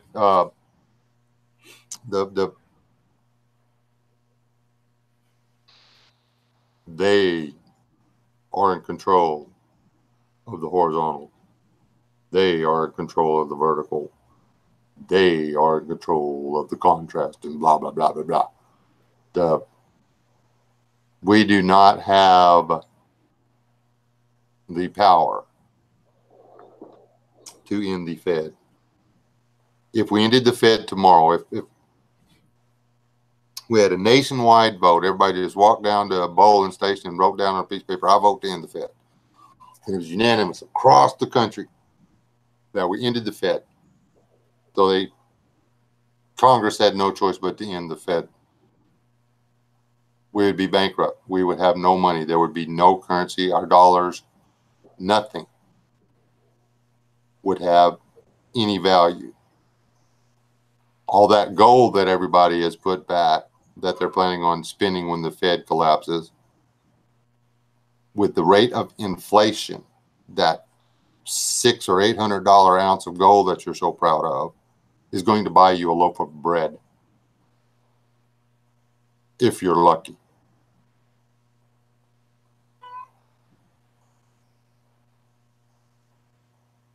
And when the guy with the loaf of bread sells you it and the guy across the street notices that you bought a loaf of bread, he's going to follow you home because he knows you've got gold because you just bought bread. You can't defund or kick them out. You got to defund them like Andrew Jackson did.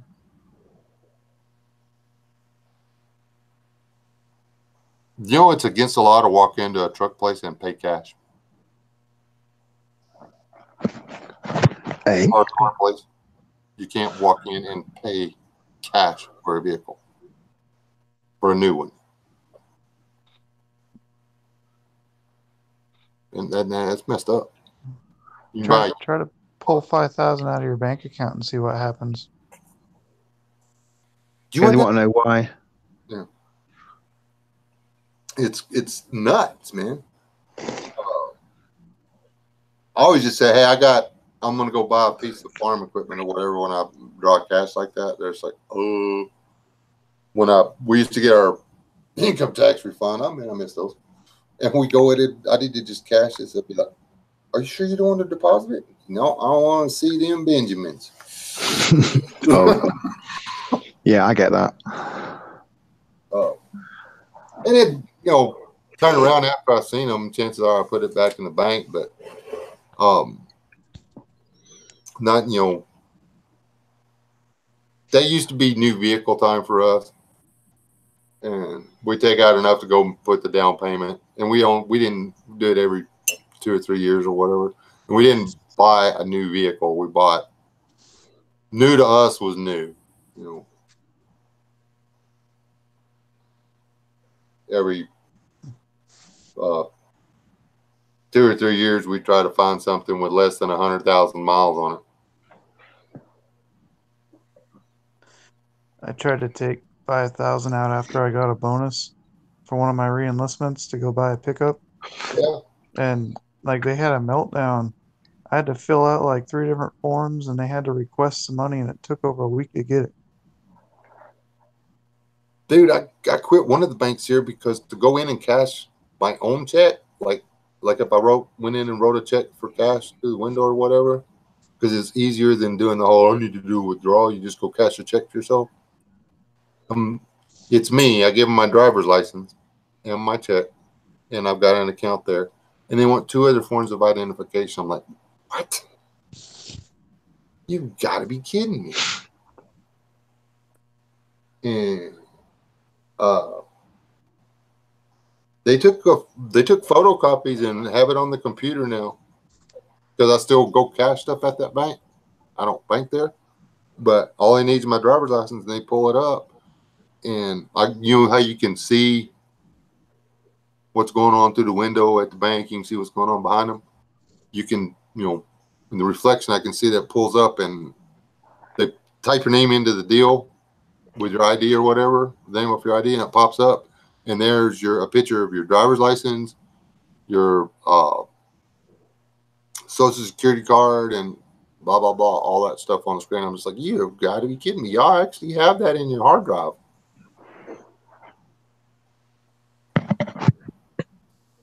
But you can go to Walmart with a driver's license and cash a check for $2,300 like it wasn't nobody's business. And it's weird that you can do that at Walmart still. Ooh, there's a conspiracy theory. Yeah, but they have all the facial recognition cameras, so it doesn't matter. Yeah, there's that. Facial recognition. Government subsidized monopolies. Casino? No, I'm talking about government subsidized monopolies like flipping Walmart. There's no way Walmart can sell that crap that cheap. I'm not buying it. I honestly think somebody's helping them put people out of business. Now that makes sense. That makes a whole lot more sense than giant underground tunnels connecting all the Walmarts in the world together under Denver. I mean, who would want to live under Denver?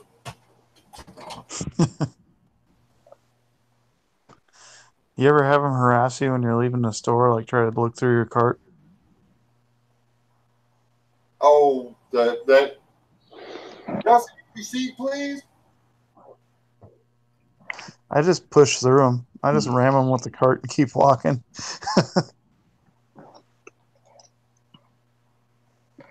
I just spent hundreds of dollars on groceries at the store, and now they're going to harass me and go through my property that I already paid for while I'm leaving.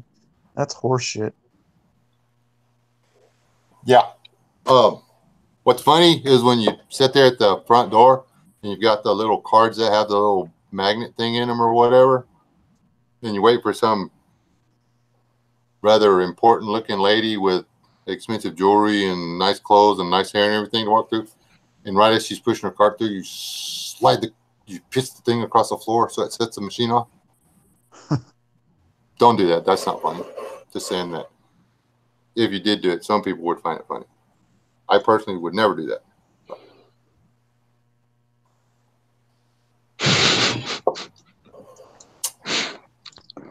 If don't spot, I'm just saying it's not cool. Especially don't go the wrong way down the Walmart parking lot and then whip around with your big old bus and then look at me like, I'm sorry. You're going to be sorry. I had to wait for hours. Anyway, what are we talking about over here on the side chat? Walmart receipt.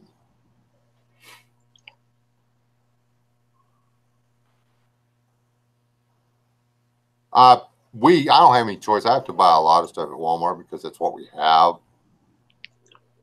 I mean, if I want to buy clothes, well, I don't know, the couple of new places. What? Where's your car from? The Baglaw? Where does he live?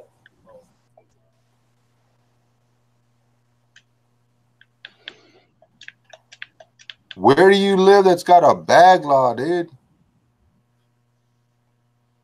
Oh, up in Washington, some of the counties up here have them now. That's lame. Well, if you need me to send you some bags, man, they're just like stuck on the mesquite trees down here all over the place. When the wind blows, we call that plastic bag mating season. Yeah, I mean, but we don't worry about it because they're all solar gradable. They turn to nothing within a few months. So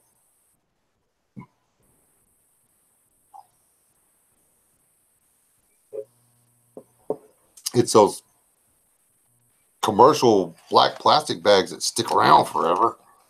You're like, oh, you need to go away. And then you're like, well, maybe not.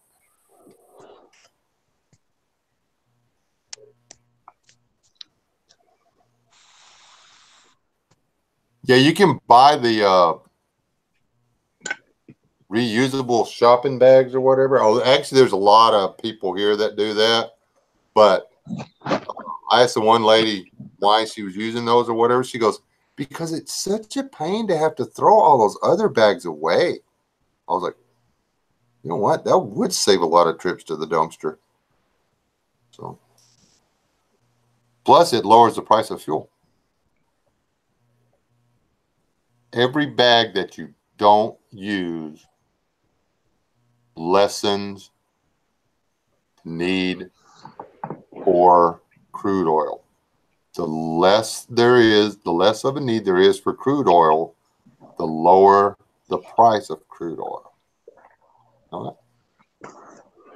I believe a country in Africa has actually banned plastic bags. They actually had people in there removing boxes of plastic bags out of shops. I can't remember what country it was called. And you know they got rid of paper sacks because they were killing the planet. Huh? They have tree farms to make paper. Yeah, exactly.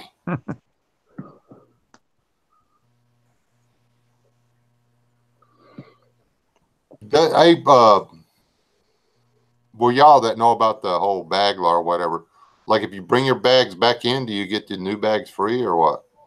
Serious question. Like they used to do with the pop bottles or whatever, you know, you brought them back for a deposit. Yeah, that'd be kind of cool. Do you still have deposits on soda cans? No. Right. Ooh, hey, Oh, Chip, man. are you still here?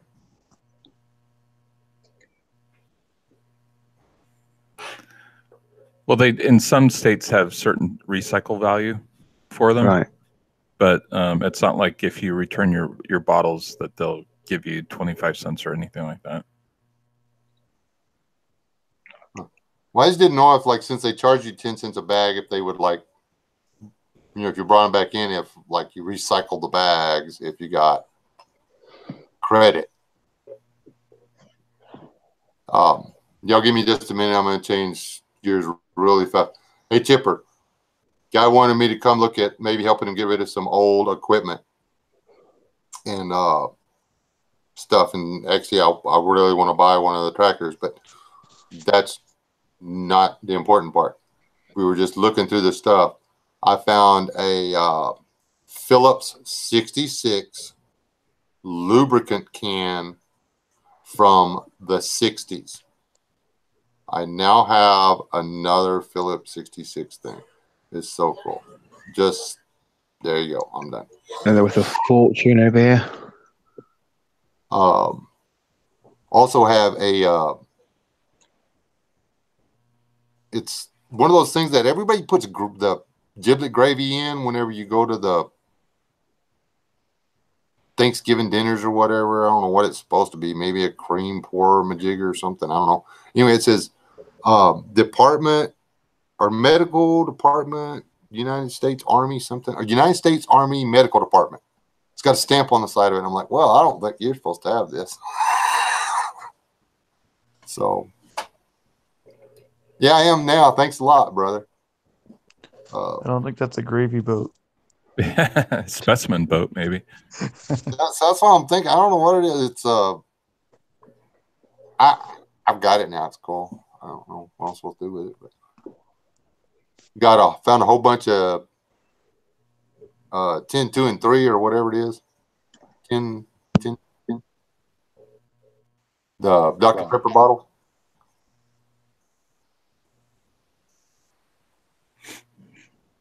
Dude, this guy, his son, took part of his trailer house off, and they were supposed to throw stuff in a pit and burn it. The guy stored the old bathroom, the bathtub and stuff like that. He's got it in an old house on the back of the property. He's got raccoon's been using it for a commode, so it'll probably never be put back together. But he's got one of the old secretaries. It's like a little desk that you put in the corner of your living room, and you paid all your bills out of it and stuff like that. That was kind of a shame. Yeah, 10, 2, and 4. Anyway. Thank you, CM.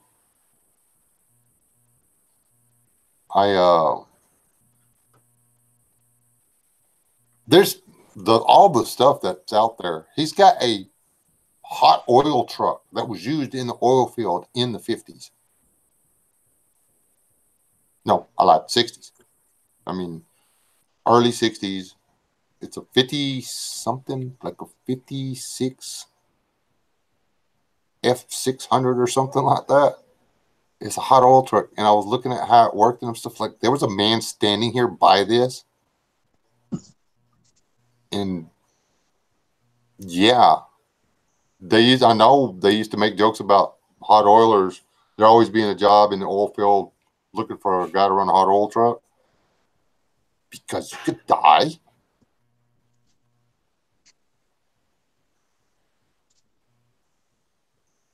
So, yeah.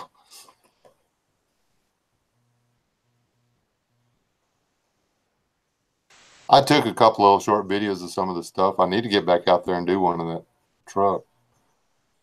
But we were getting tired by then.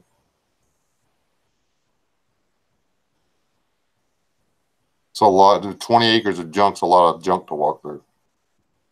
That is a lot.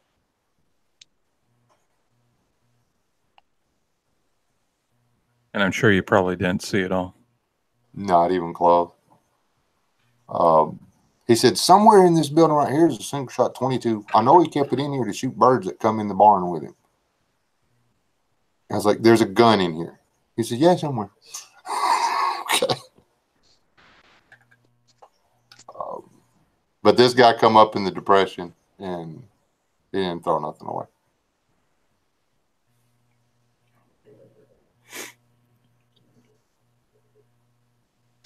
I told him he needed to go through and try to find the stuff that he wanted personally And then we needed to just put it out there on the internet and have a big bunch of pickers come through and fight over who was going to pay the most for the junk. He didn't like that idea. I thought it was a really good idea.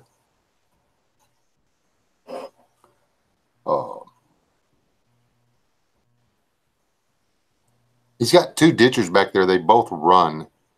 He just quit ditching, so he parked them. I'm like, who does that?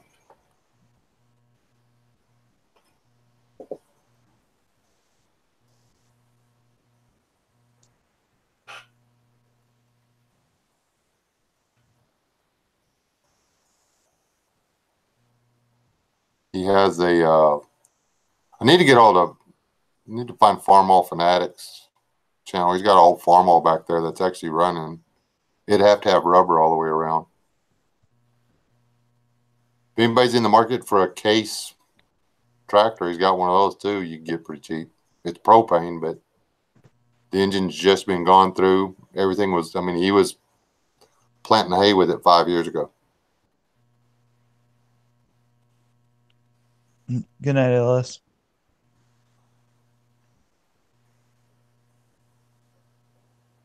Say that again. Night, LS.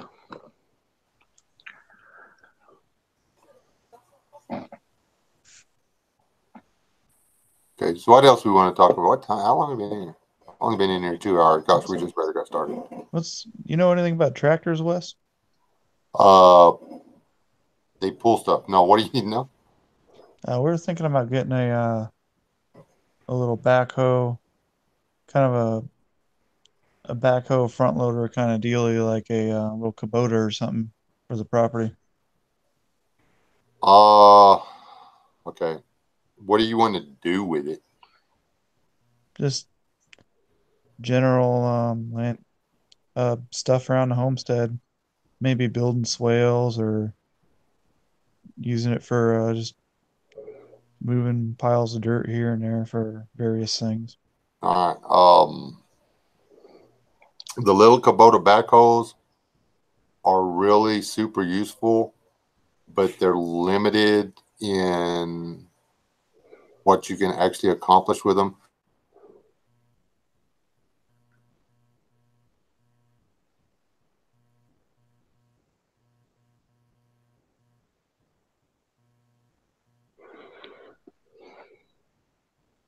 I mean, I ran large ones when I worked construction and stuff, but definitely ain't gonna be able to buy one of those.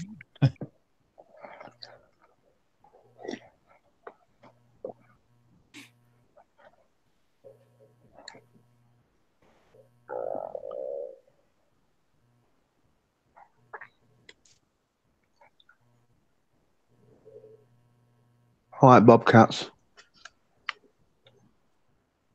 I think they're pretty damn cool little vehicles. Yeah, we used to rent the Bobcats with the John Deere controls on them. Oh, yeah, John Deere's great.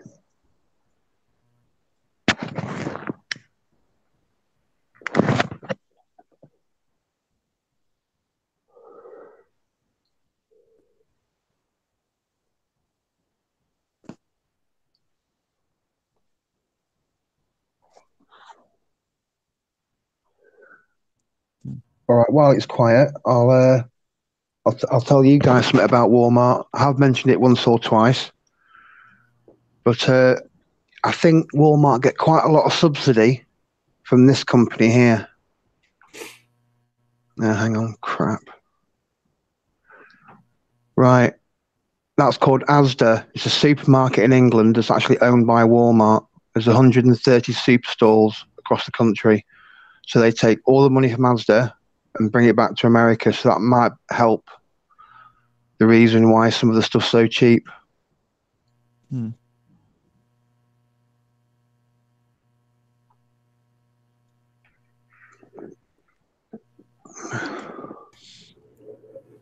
I'll have to look into that.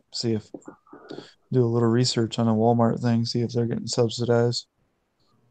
I mean, it wouldn't surprise me. Asda makes several £100 million a year, which they're there. So therefore, it's Walmart that make that money.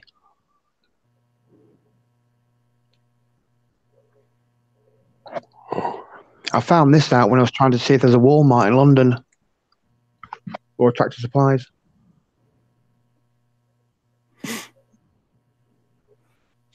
Oh, I I have think to, they used. I have to invite Wes. I don't know how to do that. 1 second. Uh,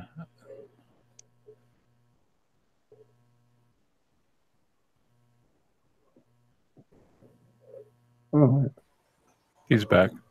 cool. All the lights went dim, and then everything went beep, and then I didn't have internet. What did I say? I don't even remember what I said. It was I said kind of something that it was kind of like a stutter, and then it went off. So I figured your internet connection was choppy. I think what it was I was about to say something really important and relevant to taking over the world, and they caught me.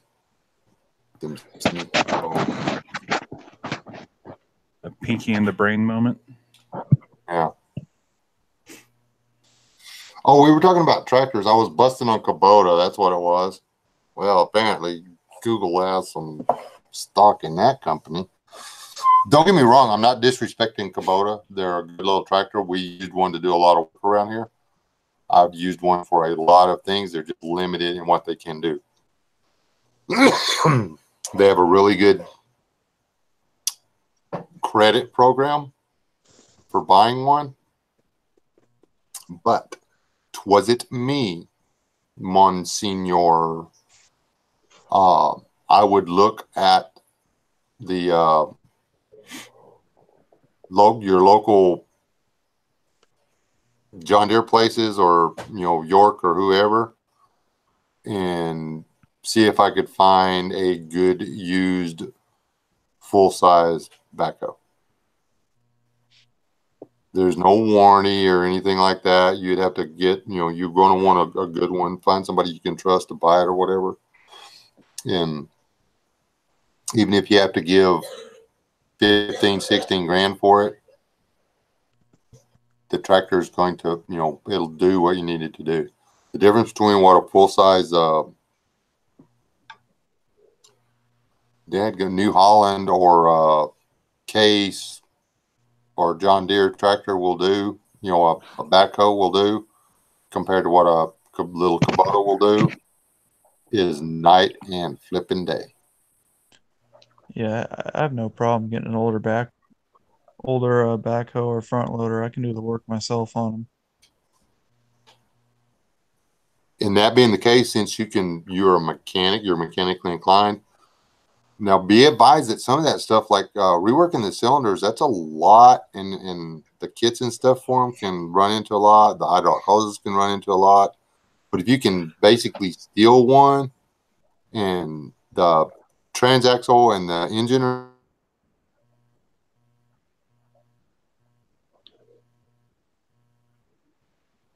Uh-oh.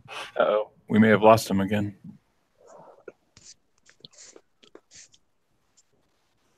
again. Oh, Hey there you there. Yeah, you're back. Okay. Anyway, You were saying something about the transaxle and the engine, and then you stopped. if the transaxle and the engine are good, all you have to worry about is the expense of hoses and cylinder rebuilds, and possibly replacing a pin or bushings or whatever, bushing sleeves or whatever in the connections.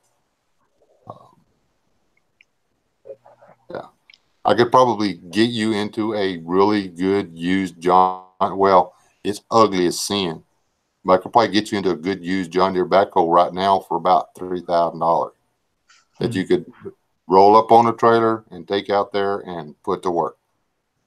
It's just ugly as sin. I want it, but I ain't got $3,000. All the cylinders have already been gone through. The transaxle was gone through. The brakes were fixed. It needs 2 new front tires. They go flat. You have to air them up every day.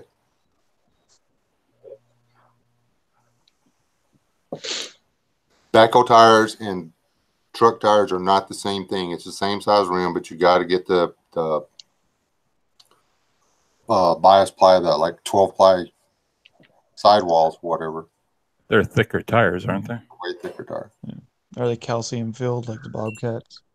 No, you don't have to get them filled or whatever. And actually, on a backhoe or whatever, especially the front tires, I would not suggest it. Backhoe will beat you to death. The reason I don't operate a backhoe anymore is because it will beat you to death.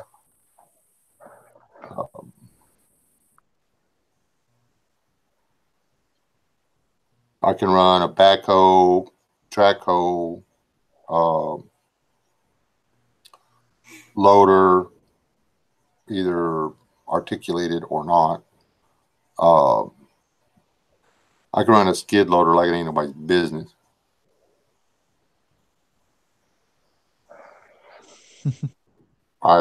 Those things that's not work to me. Running a skid loader, that's playing. That's like, give me the go-kart and get out of my way. I gotta figure out what size we need for what we want to do too. Now, before everybody got smart to it, you could actually get a 42 series, an old 42 series diesel John Deere for a fourth of the price of one of their little backhoe garden tractor deals or whatever. I mean, you could pick one up for that with a fresh overhaul. Yeah, that may have 500 or 600 hours on the overhaul. You could pick one up for between $5,000 and $8,000, and the equivalent in one of the small, like the Kubota size tractors you're talking about. Yeah. One of those was, you were looking at, $25,000, $26,000 for something that only had a half the horsepower.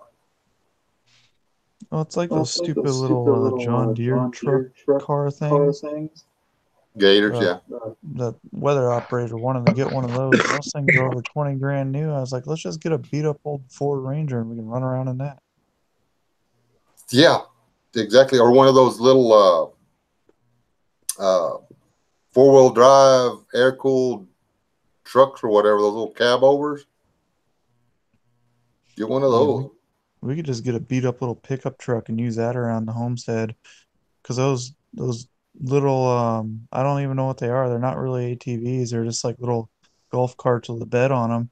Those things are over 20 grand. Yeah, they're called Gators. You can get one from Tractor Supply right now that's almost exactly the same thing as a Gator for $89.99. That's what we're looking at. And it's basically the Gator. It's just not painted green. It's Realtree camo. I live with that. Or I think it may be Mossy Oak. My bad. Oh, yeah, Uncle, they ain't going to pull that whole take the guns away crap here. This ain't Australia, mate. We don't let feral cats run wild, and we don't let people take our guns. A dingo got my baby. That's a dreadful film.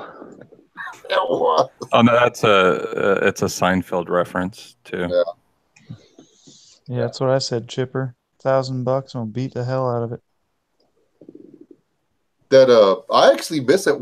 We sold our farm beater truck or whatever. I had it was funny. You said little Ford Courier Ranger or whatever. That's what I had. When I bought the Nissan, I just took all the tools off of it, and then we had the little Ford out here that we, do whatever in, right? Then I sold it, and now I don't have a truck that I can just go out there and do whatever I want. Go grab hay, go get feed, go do firewood. Oh wait, there's a tree in the way. I'm not driving around it. I'm just going to push it down with my little truck.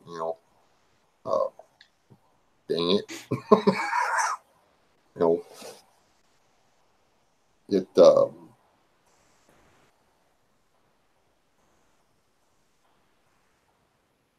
Yeah. Gators are stupid expensive, man. And if you're going to get a Gator, you might as well just get you a freaking golf cart. You can get you a 2-seater gas golf cart for about $3 grand, a used one. You can get them for $3,000 to $4,000, and then you go online and you search it, and then they have this little deal that you where the bags go on the back of the golf cart. You put this bracket on there, and then boom, you have a dump bed on the back. You have a pickup bed. And, you know, granted, it's not as low geared. You can't use it to push poop with. But if you need a gator to push poop out of the stalk pins, then you have too many animals. Or not enough dirt. I think we're just gonna get a little beater pickup, and I told her I'll weld up a flatbed for it. I'm not gonna spend 23 grand on a gator. Dude, I like the idea of you getting a little truck and then going all Mad Max on it with a cut cord, welding and stuff, and putting it on YouTube. We actually had that conversation. We're like, let's just make it super dumpy, like the worst res truck you've ever seen. See, you should be able to come up with fenders and stuff just sitting around here and there. Just stop on the side of the road. So, you know, put a Dodge fender on one side and like a Chevy fender on the back left corner and stuff like that. Just, you know, every fender is a different truck. And then like just have the hood off of a Franken truck. Yeah. You know, got fenders off of all different, you know, 40s and 50s model trucks, and then got the hood off of like a old Pontiac Catalina or something. And for the bed, you can just take the back end of one of the old Chevrolet, the long tail, like the 61s or whatever, where they had that big long tail. Just take the trunk lid off and just cut it off at the back of the back seat and just weld it to the truck. We could do this, man. Just run the exhaust straight up and put a cherry bomb on top with a tractor flapper. Yeah. All white trashy. Get you somebody to make you a little chrome cutout of a unicorn head or whatever to put on top of the flapper. And of course, you'd need to put a spark plug on the top of it or whatever, with a deal where you could, you know, if anybody was looking, you could give it a shot of WD-40 and ignite it, so it would, you know, blow black smoke out the top. Okay. Maybe we're getting a little like carried away, but I don't think so. Oh, you're right about that, Mark. The old 306s are awesome. I've had a few of those, but I can't kill those things. Mark, if you bring that stuff up again, where my wife is in the chat, and remind her of her Bronco that I talked her into selling, I'm not talking to you ever again. Did that Bronco have a 306? Mm-hmm. Damn, that's rare. Yeah. Thank you again. Yes, appreciate that, Wayne. Love you too, brother. Honey, there's not enough seats. We can trade it, and do. And now, you know how long I've been looking for a freaking 83 Bronco with an inline 306 and 4-speed transmission? No, you don't. The 4 speeds are fun to drive. Everyone says you need a 5 or a 6, but the 4 speeds are just fun. That truck, I'm assuming, not that we ever went and played with it or not, but I'm assuming that truck in 4-wheel low with the hubs locked could climb over anything. And you didn't have to give it any gas. You could idle over you could idle up almost any hill. Or so I heard. Yeah. Well, I definitely liked them better than my Bronco. My K5. I hated my K5. Yes, Mark. It was a joint decision. Back then, they were all over the place. Just saying. But I can't.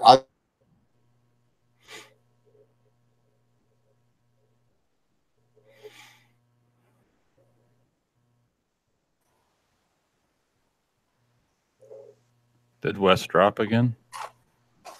Did I? Probably. No, he's there. No, you're back. I was just crying because, well, you had to put mute on.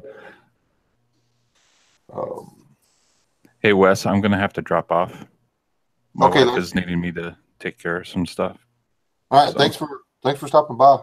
Oh, We've no been problem. All right, have a good evening. Yeah. Thank you, everybody. Everybody have a good night and a good weekend. Yep. God bless. All right. Talk to you guys Okay. later.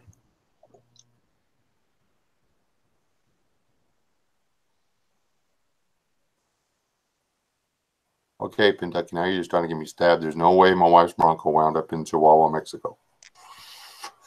No, but Kentucky's talking about volcanoes. Oh, Active volcano. It'll be heading back up pretty soon. I actually found a Bronco that was in the right price range, but then when I read the whole description, I'm like, what? You're asking for $2,000 for a Bronco that don't run? Won't run, won't start. Don't know what's wrong with it. $2,000. Did Okay. you see the special ones they made in like 93, 94? They were a little longer and had four doors. I heard about them. I've never seen one. I know they're talking about bringing them back, but they're going to put them on the instead of putting them on the Bronco chassis, they're talking about putting them on the Raptor chassis. That's not a Bronco. Yeah, I'm not interested in the new one. I want. Yeah. Good night, Kay.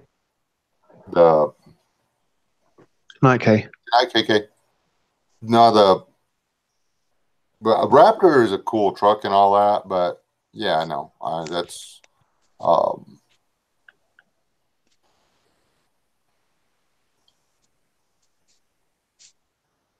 yeah, no.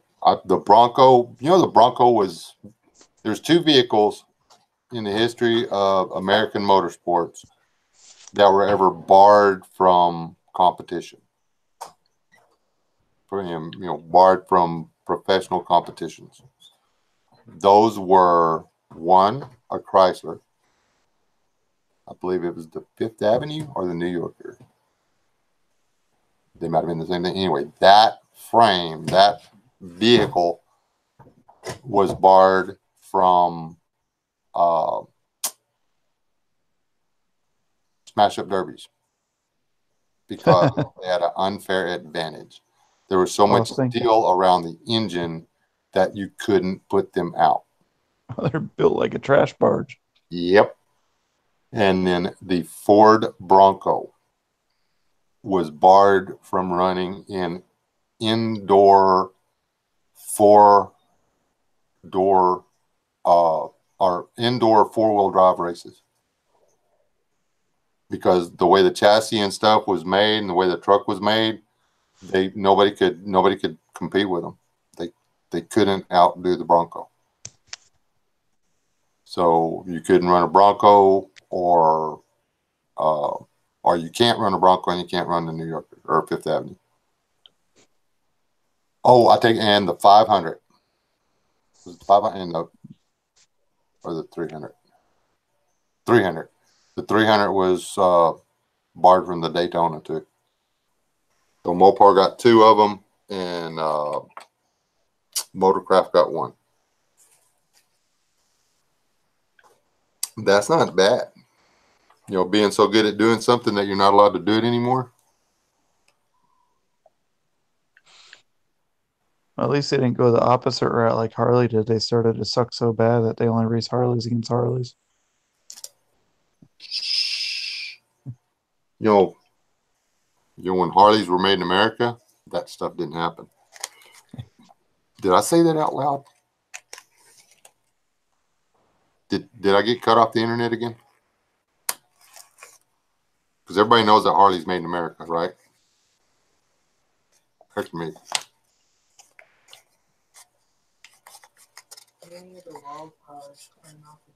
Yeah, Milwaukee, 1903, wasn't it?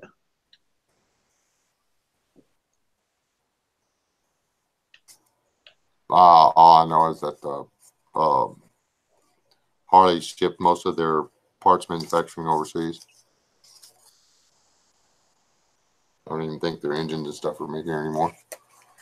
I don't know. I've never been a Harley fanatic. Call me what you will, but I like Honda.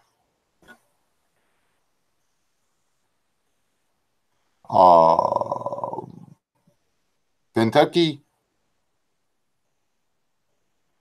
I would think that the people on the ground would be telling us about the volcanoes.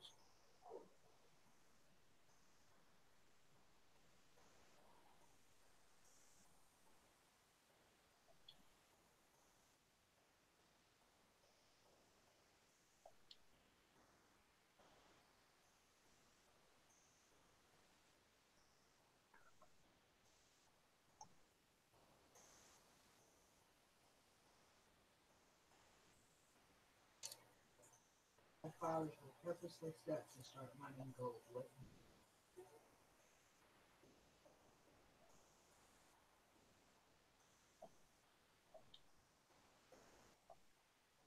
You said 10. I said tinfoil.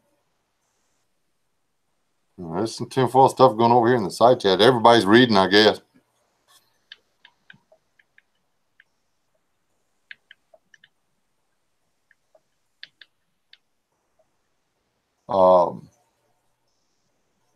Yeah, Mark's right about that. AMF killed Harley. Only thing I know about AMF and Harley is a joke that I cannot tell. It's really funny, but I can't tell it.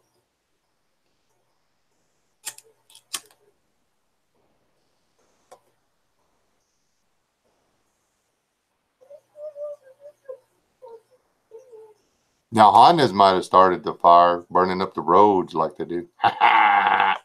See how I did that?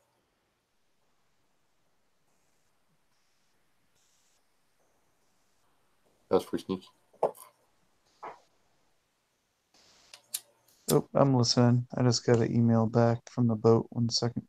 Oh, that's fine. Come on, guys. The people on Billy Jack didn't ride no Harley. Just saying.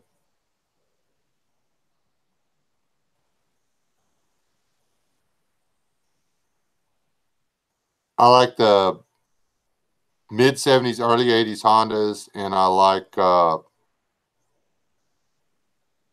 pretty much everything BMW did since 91.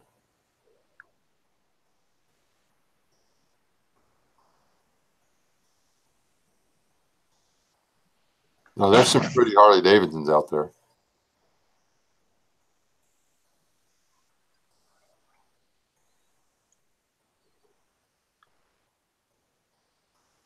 That's cool, Yeah. bro. Go ahead.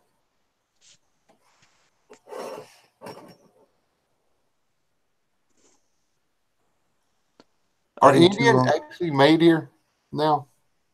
Do they still make Indians? They're made by Polaris. Yeah. Wow. Oh, man. What about Jammer? Who? Jammer motorcycles. I don't know. All we get over here is the BMW bikes, I think, that I know of. Must be non-existent no more then. I think Jammer was an American company back in the day. Maybe. I'm going to tell y'all a story about Indian motorcycles. Cool. A friend of mine had a really good friend who happened to have the same first name. He was a friend of mine, but not my really good friend. My wife knew this man most of her life, but he always rode a Harley around, you know. But he talked, you know, they come out with the new Indian, and he liked it. And he said, for my birthday, I'm going to get that. So he special ordered the paint job, the whole 9 yards. He ordered the bike the way he wanted it. The bike was delivered on time. He got to ride it 3 times. And then because of a snafu with his medication and some stupid herbal junk that somebody talked him into taking to help his medicine out, he wound up in the hospital in a coma and never recovered. He waited his entire 60-something years to be able to get the Indian he wanted. Got it. Got to ride it 3 times, and then died. because some douche-wobble told him to eat a weed to boost the medicine that he was on for his, he was having some trouble with staying focused or whatever. Well, guess what? The weed they were having him taking, or the people told him to take to help his medicine out, was what was in the medicine he was taking. So he, for 3 weeks, he tripled his dose of medication and threw his brain completely out of whack. So do not do homeopathic medicine until you talk to your doctor if you are on prescription medication, or you will not get to enjoy your motorcycle or Corvette or grandbaby or whatever. Yeah, you definitely have to understand how that stuff reacts to other medications and conditions before you use it. The people selling you them ground up weed leaves and stuff, they're more worried about selling the stuff than they are about whether or not they're going to hurt you. And technically it wasn't the herbal stuff that hurt him. It was the fact that he didn't talk to his doctor about it first. But still, if you're on medication for blood pressure or dementia or arthritis or cancer or whatever, don't start doing herbals unless you talk to your doctor to make sure that the medicines they already have you on aren't derived from that herb, because it can mess you up big time.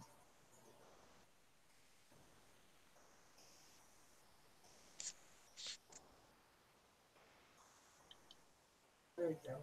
CT70.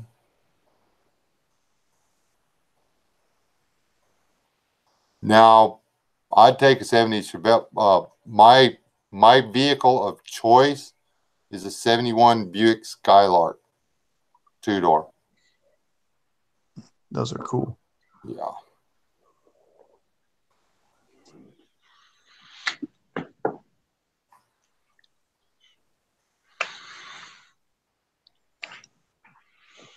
My first Buick was an accident. I just seen it and I was like, oh, that's kind of pretty. And the guy told me how much he wanted and I had the money and I was like, okay, I'll take it.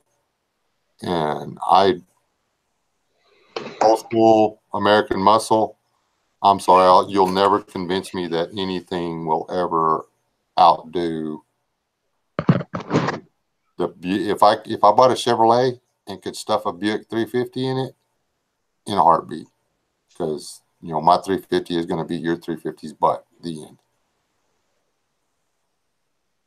Yeah, I'm talking factory to factory. None of that, all the stuff you can put on a 350 to make it cry like a baby. I mean, scream.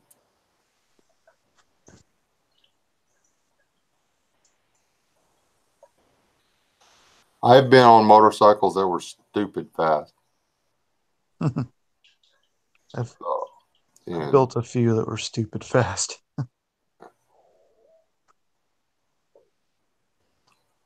There you go. Y'all people, okay.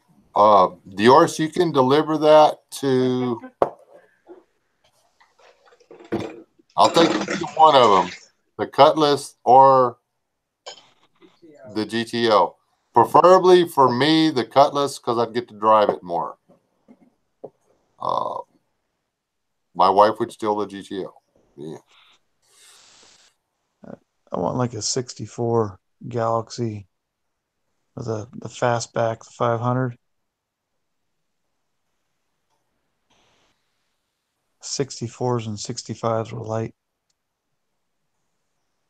Oh, yeah.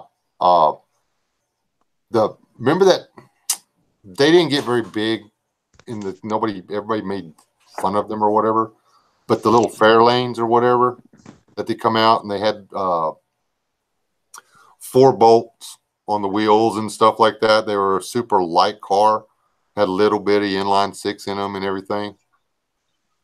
You could take that body though and put it on a Galaxy frame with a Galaxy motor and this, that, and everything else. And everybody thought you're driving this little wussy because you got hubcaps, right?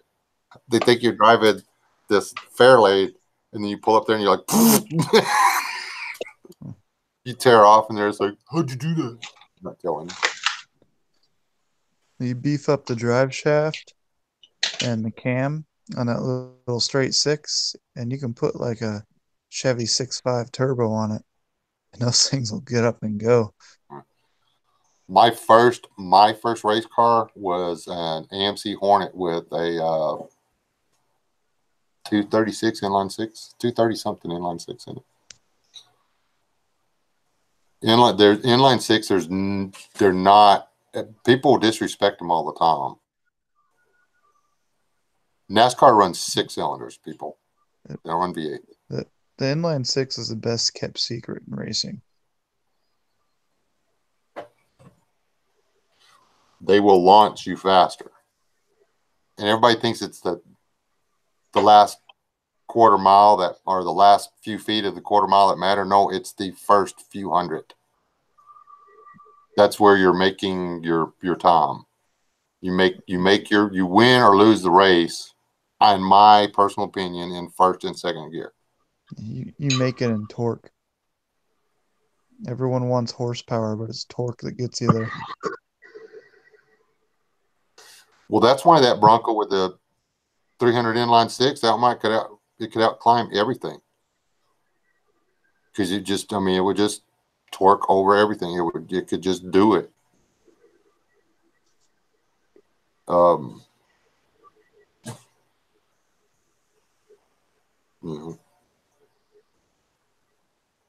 Torque is the important part.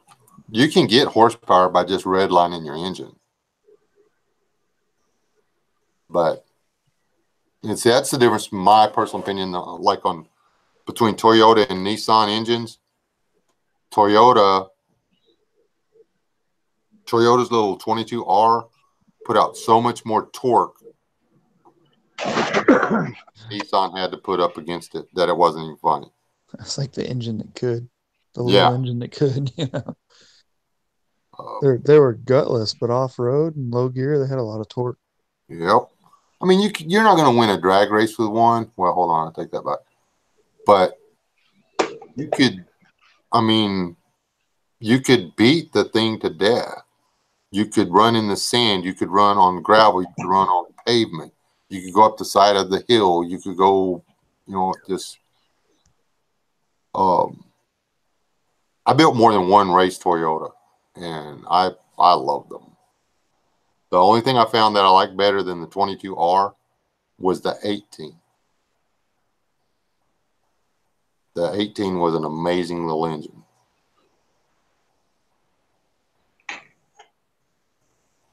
What are Irish UFOs? Irish UFOs? Those are the green ones. They have 4 leaves.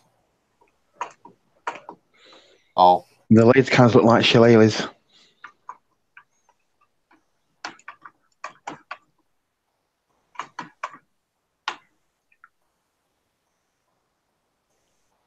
That hot roller I was talking about a while ago has a flathead V8 in it. It's for sale if anybody wants it.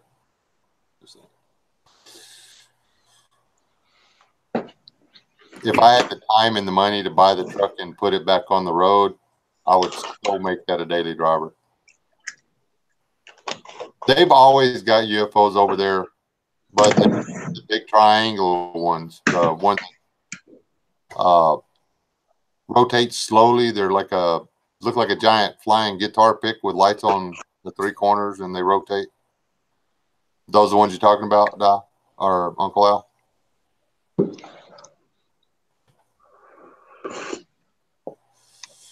I always wanted an AMX, but I never could get myself into one. And then I stumbled into the Toyota thing, and I was just like, hey, this is fun. But we used to race from light to light. So, I didn't have to have a top end. All I had to do was be able to get to the next light first.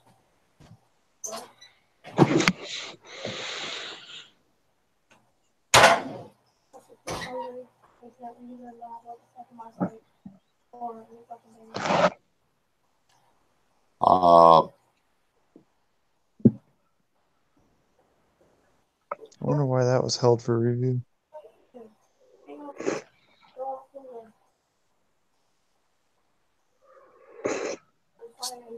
That is a lot of car. A 440 anything. Biggest mistake I ever made was getting in a Barracuda with a 440 and a six pack. That thing scared you poo. I didn't drive it. I wasn't gonna drive that. That's too much power for me. But that silly thing would be. I mean, it would do 200 miles an hour. I think. I don't even know. So, hold on.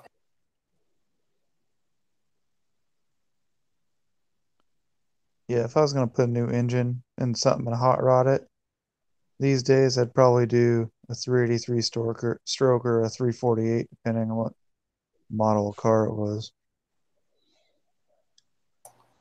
Everyone wants an LS, but LSs it's like, to me it's like getting a crotch rocket.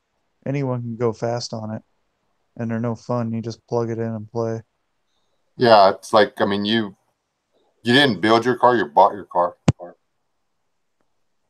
I used to build stripped down little choppers that just were sketchy as hell, but they had a lot of torque and they would blow people off the line or do things that a cruiser shouldn't do. It was way more fun than riding a crotch rocket or a drag bike.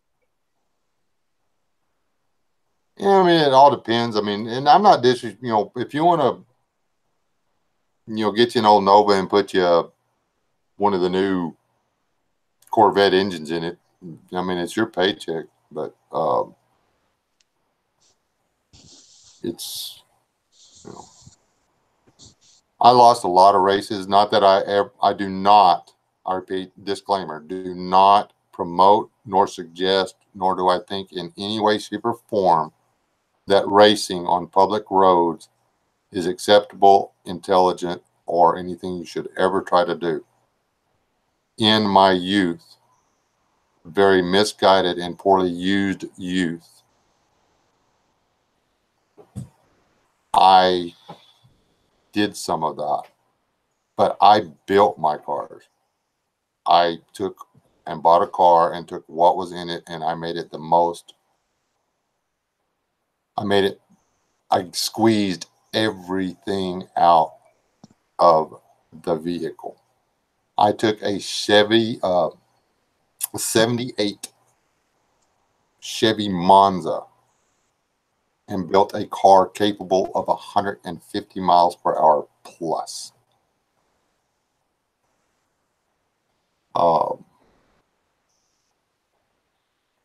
It did not have adequate brakes, just FYI.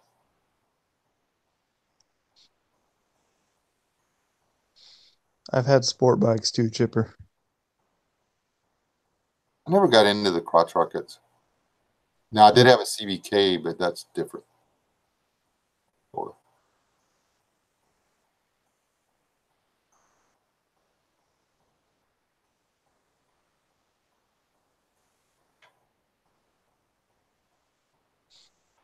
I had a CBR 600 at one point and a Yamaha R1 at one point. I want an enduro. I want like a 400 or something. Somewhere between a 250 and a 400 enduro. That's all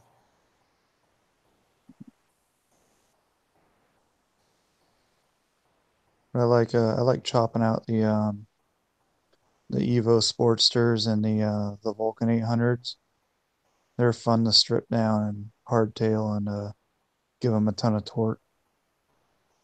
Wow. T-Boy, the Monza I started out with, and this is the reason I got the car, was because it had a 3.2 liter V6 in it, which is a Buick engine. So, and the difference between a 305, a stock 305 horsepower, and a stock 3.2 liter V6 Buick, the 3.2 liter V6 Buick, the stock horsepower was 124.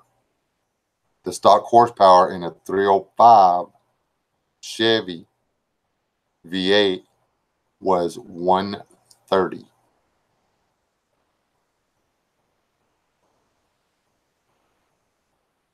And I was just like, okay. Picked the car up for $150. changed the carburetor, changed the plug wires, changed the coil, and did a lot of tweaking and stuff with the timing, and might have changed the gear ratio a little bit. It wouldn't launch off the line. As a matter of fact, the engine had too much power, and if you tried to launch it too hard, there was a bolt that would shear. I'm just saying that you don't want to do that. But if you were rolling, like cruising at 55, and then you decided you wanted to go really fast, kick it as hard as you wanted to, and you would get there really quick. I think the reason Leland may be so crazy is because we brought him home from the hospital and that.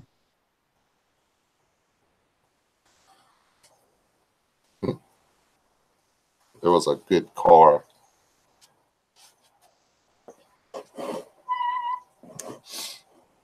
A guy got mad at me for something. Oh yeah, I fired him because he was a jerk. And he wasn't good at his job, and he kept not showing up, and he kept he just wasn't any good at his job, so I fired him. And then I was going down the road one day and my car overheated. I was like, whoa, no, I got it shut down. And there's nothing wrong with the water pump. There's no, I couldn't figure out what was going on. So I started it up. I was noticing the only thing I couldn't build oil pressure. So I went out, and it's an external oil pump. I pulled the oil pump down. My oil pump was full of sand.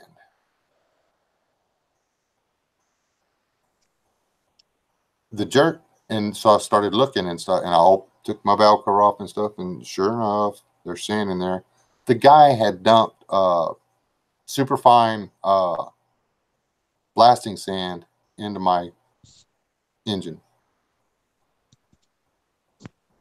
So I basically gutted everything. As I was running the engine, I was sanding the inside of my motor.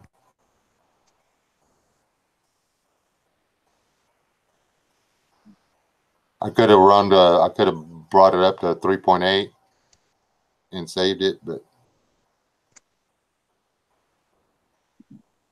everything's awfully thin when you go that much. It's not that, doesn't sound like that much over, but everything gets real thin. The Buick 3.8 was a crap engine. Okay. Just saying. I didn't like them. You got to be careful. Sometimes you got to go smaller to bore bigger, like the Harleys on the Evo Sporties. I would get the 1200, or sorry, the 800 jugs, because you could bore them to 1212, and they had thicker walls than the 1200s did. Yeah. And people don't get that. A lot of the guys around here are hunting. They're trying to stuff the 454s in for the big block power or whatever. And I like the 454, but it's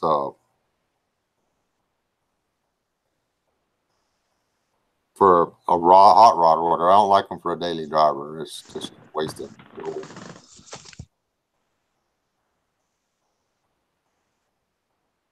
Because almost anything a 454 will do on daily work or whatever. Well, no, anything a 454 will do on daily work, a 400 will do. Yeah. Yeah, I had a 400, and it was I did not like the way it was geared and the way that it ran until the secondaries opened up, and it was a whole nother beast.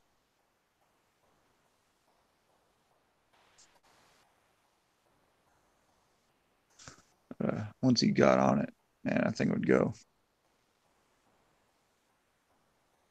What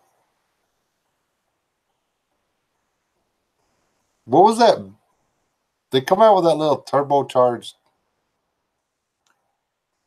Now Pontiac had a 307 turbocharged 307 or something like that. That was pretty wicked motor. But the Buick's little turbocharged 6-cylinder. What was that gutless thing? Can't remember. Got really good gas mileage, but the turbo was set to refuse to kick in until so many RPMs, and it took so long to get to that RPM. It took too long to get to the power band in the car. And they weren't exactly like driving a Chevette, but really, really close. Turbos are tricky. My current car is turbocharged, and I got to drive it a little different. You can't just put your foot into it. You got to kind of you got to double pump it and get it spooled up, then get on the turbo. Yeah. Hey, Dior, that when you bring me my Oldsmobile, you can go ahead and stick that in the back if you want to, in the trunk, and I'll just stuff it in my pickup when it gets here. That's fine. I mean, if you don't want to damage the upholstery or nothing, I understand it. So what are the best states to move to for gun laws? Anywhere but New York, California, Washington State, Oregon, Colorado, and how's Florida's gun laws? Are they jacked up yet, or are they still working on that? They're gonna go downhill probably soon. Yeah, they're gonna definitely go. I mean, Oklahoma, Arizona have constitutional carry. I think Arkansas does. I'm not sure. I know there's a handful of states that have it. I think Arkansas, Oklahoma, New Mexico's fixing to get real bad. That whole state's gone blue. Texas is still okay. I'm just really hoping we'll go to constitutional carry. Really wish they would do that. Yeah, that would make sense. Just, hey, everyone go constitutional carry and we got to worry about stupid permits.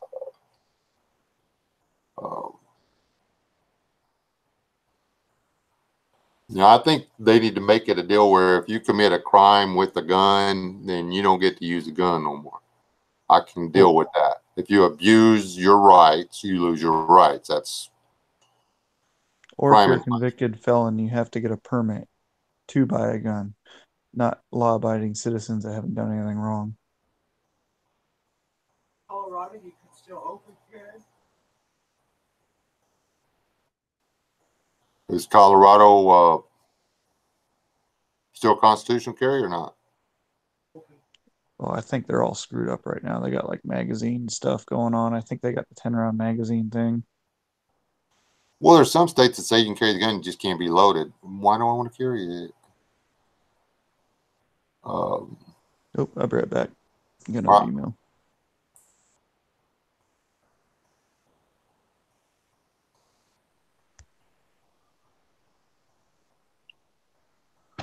I don't know. We're giving some serious consideration to relocating to one of the more southern states.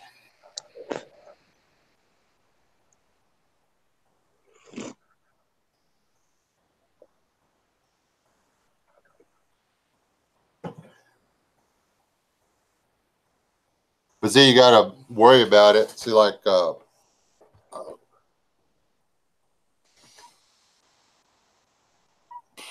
just because you have a permit to carry in Texas, say, doesn't mean I can carry in Georgia or wherever. I think Texas is with 16 other states. I think it's 16. 16 other states that have the... That we can... Yeah, there's 16 states that the permits cross over or whatever.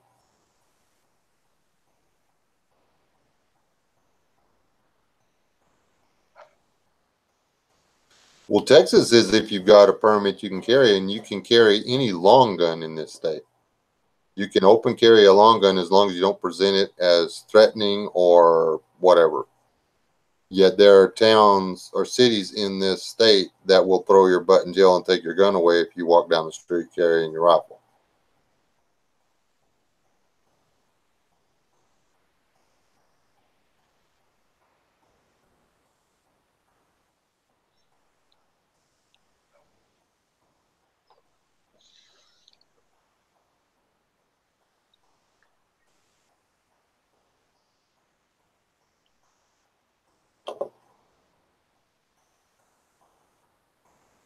The Constitution governs the entire country, and the Constitution says shall not be infringed.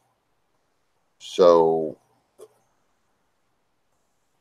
they need to make it to where, how should we say this? That the state or government rather has to prove that you shouldn't be carrying, as opposed to it being the citizens' responsibility to prove that they can.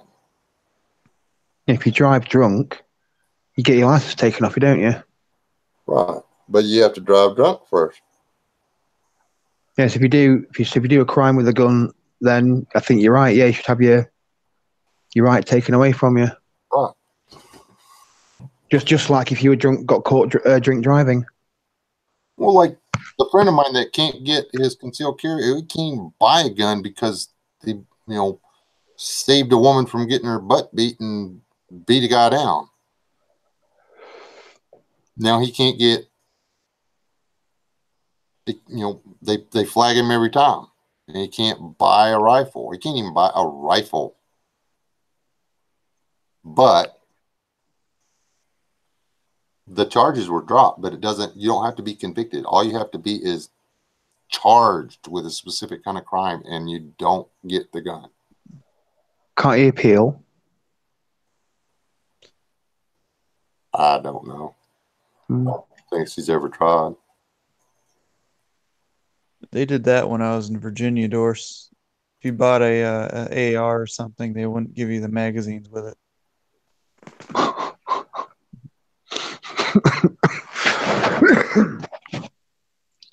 Funny.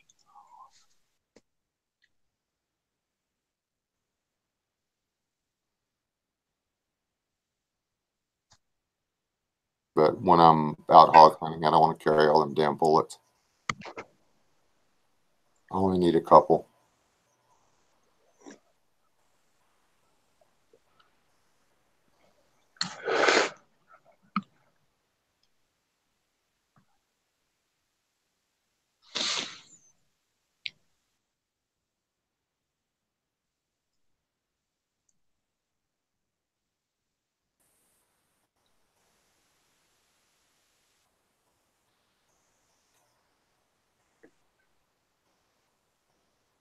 But the whole thing is he shouldn't need a lawyer. And he hadn't tried in a while. I don't know. I think if he wants a gun, he just gets his lady to buy it because she's clear. Okay, Sergeant James, I was in Virginia, and I used to have a membership there at Superior.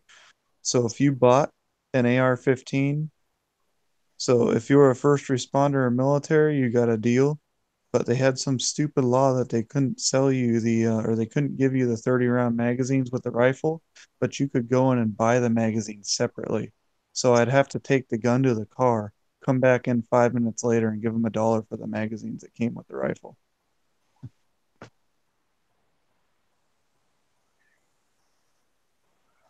So the magazines actually come with the rifle from the factory.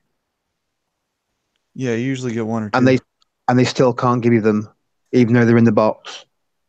Yeah, it was some kind of stupid law they had at the time that you could, if you bought a quote unquote assault rifle, they couldn't give you the magazine with it. You had to buy it on a different day. So basically, you would take the rifle out to the car, come back in, and give them $1 for the mags that came with it. So they technically sold them to you. That's nuts.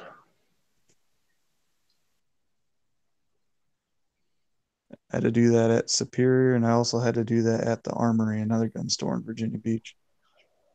And set it against the wall, told it to do some damage. It sat there for a month. It just wouldn't listen to me. I don't even think it had legs. I don't think it could pull its own trigger. It's going stupid. It's almost like it don't have a brain.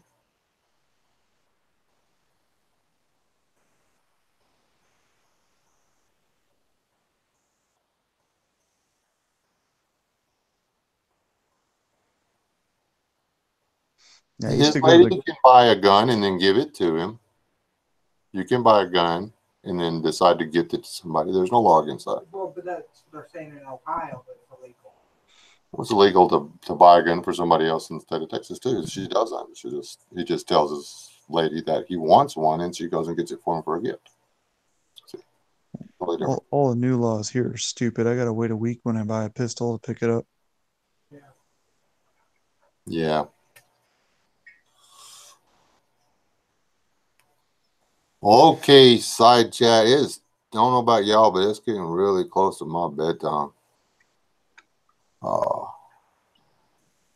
I've been sitting here staring blankly at the side chat, trying to come up with witty sayings. I can't even come up with anything witty to say.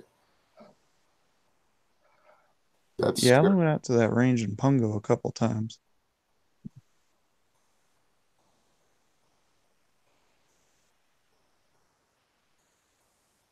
What's the longest shot you've ever tried to make, Westwind? 450 yards. How'd you do? I didn't do too bad. I was happy that I made it, but I mean, it was MOA, but I wasn't happy with the placement. I don't really ever get to shoot longer than 200 yards besides my rifle quals at 300 meters. So I don't really get to practice.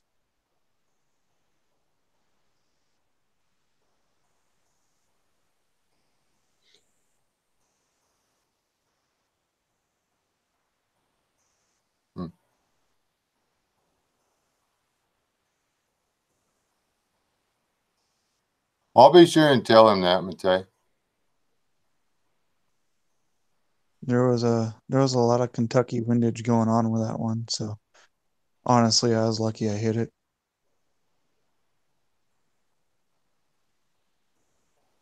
The like the longest shot I've ever attempted was 1,000 yards. I didn't make it, but I used to shoot at 200 and 350 pretty regular. I got to where at 200 I could put him in a dessert saucer pretty regular, and that was just I didn't do all the click click click and adjusting my scope and stuff like that. I don't have any high dollar optics on any of my rifle.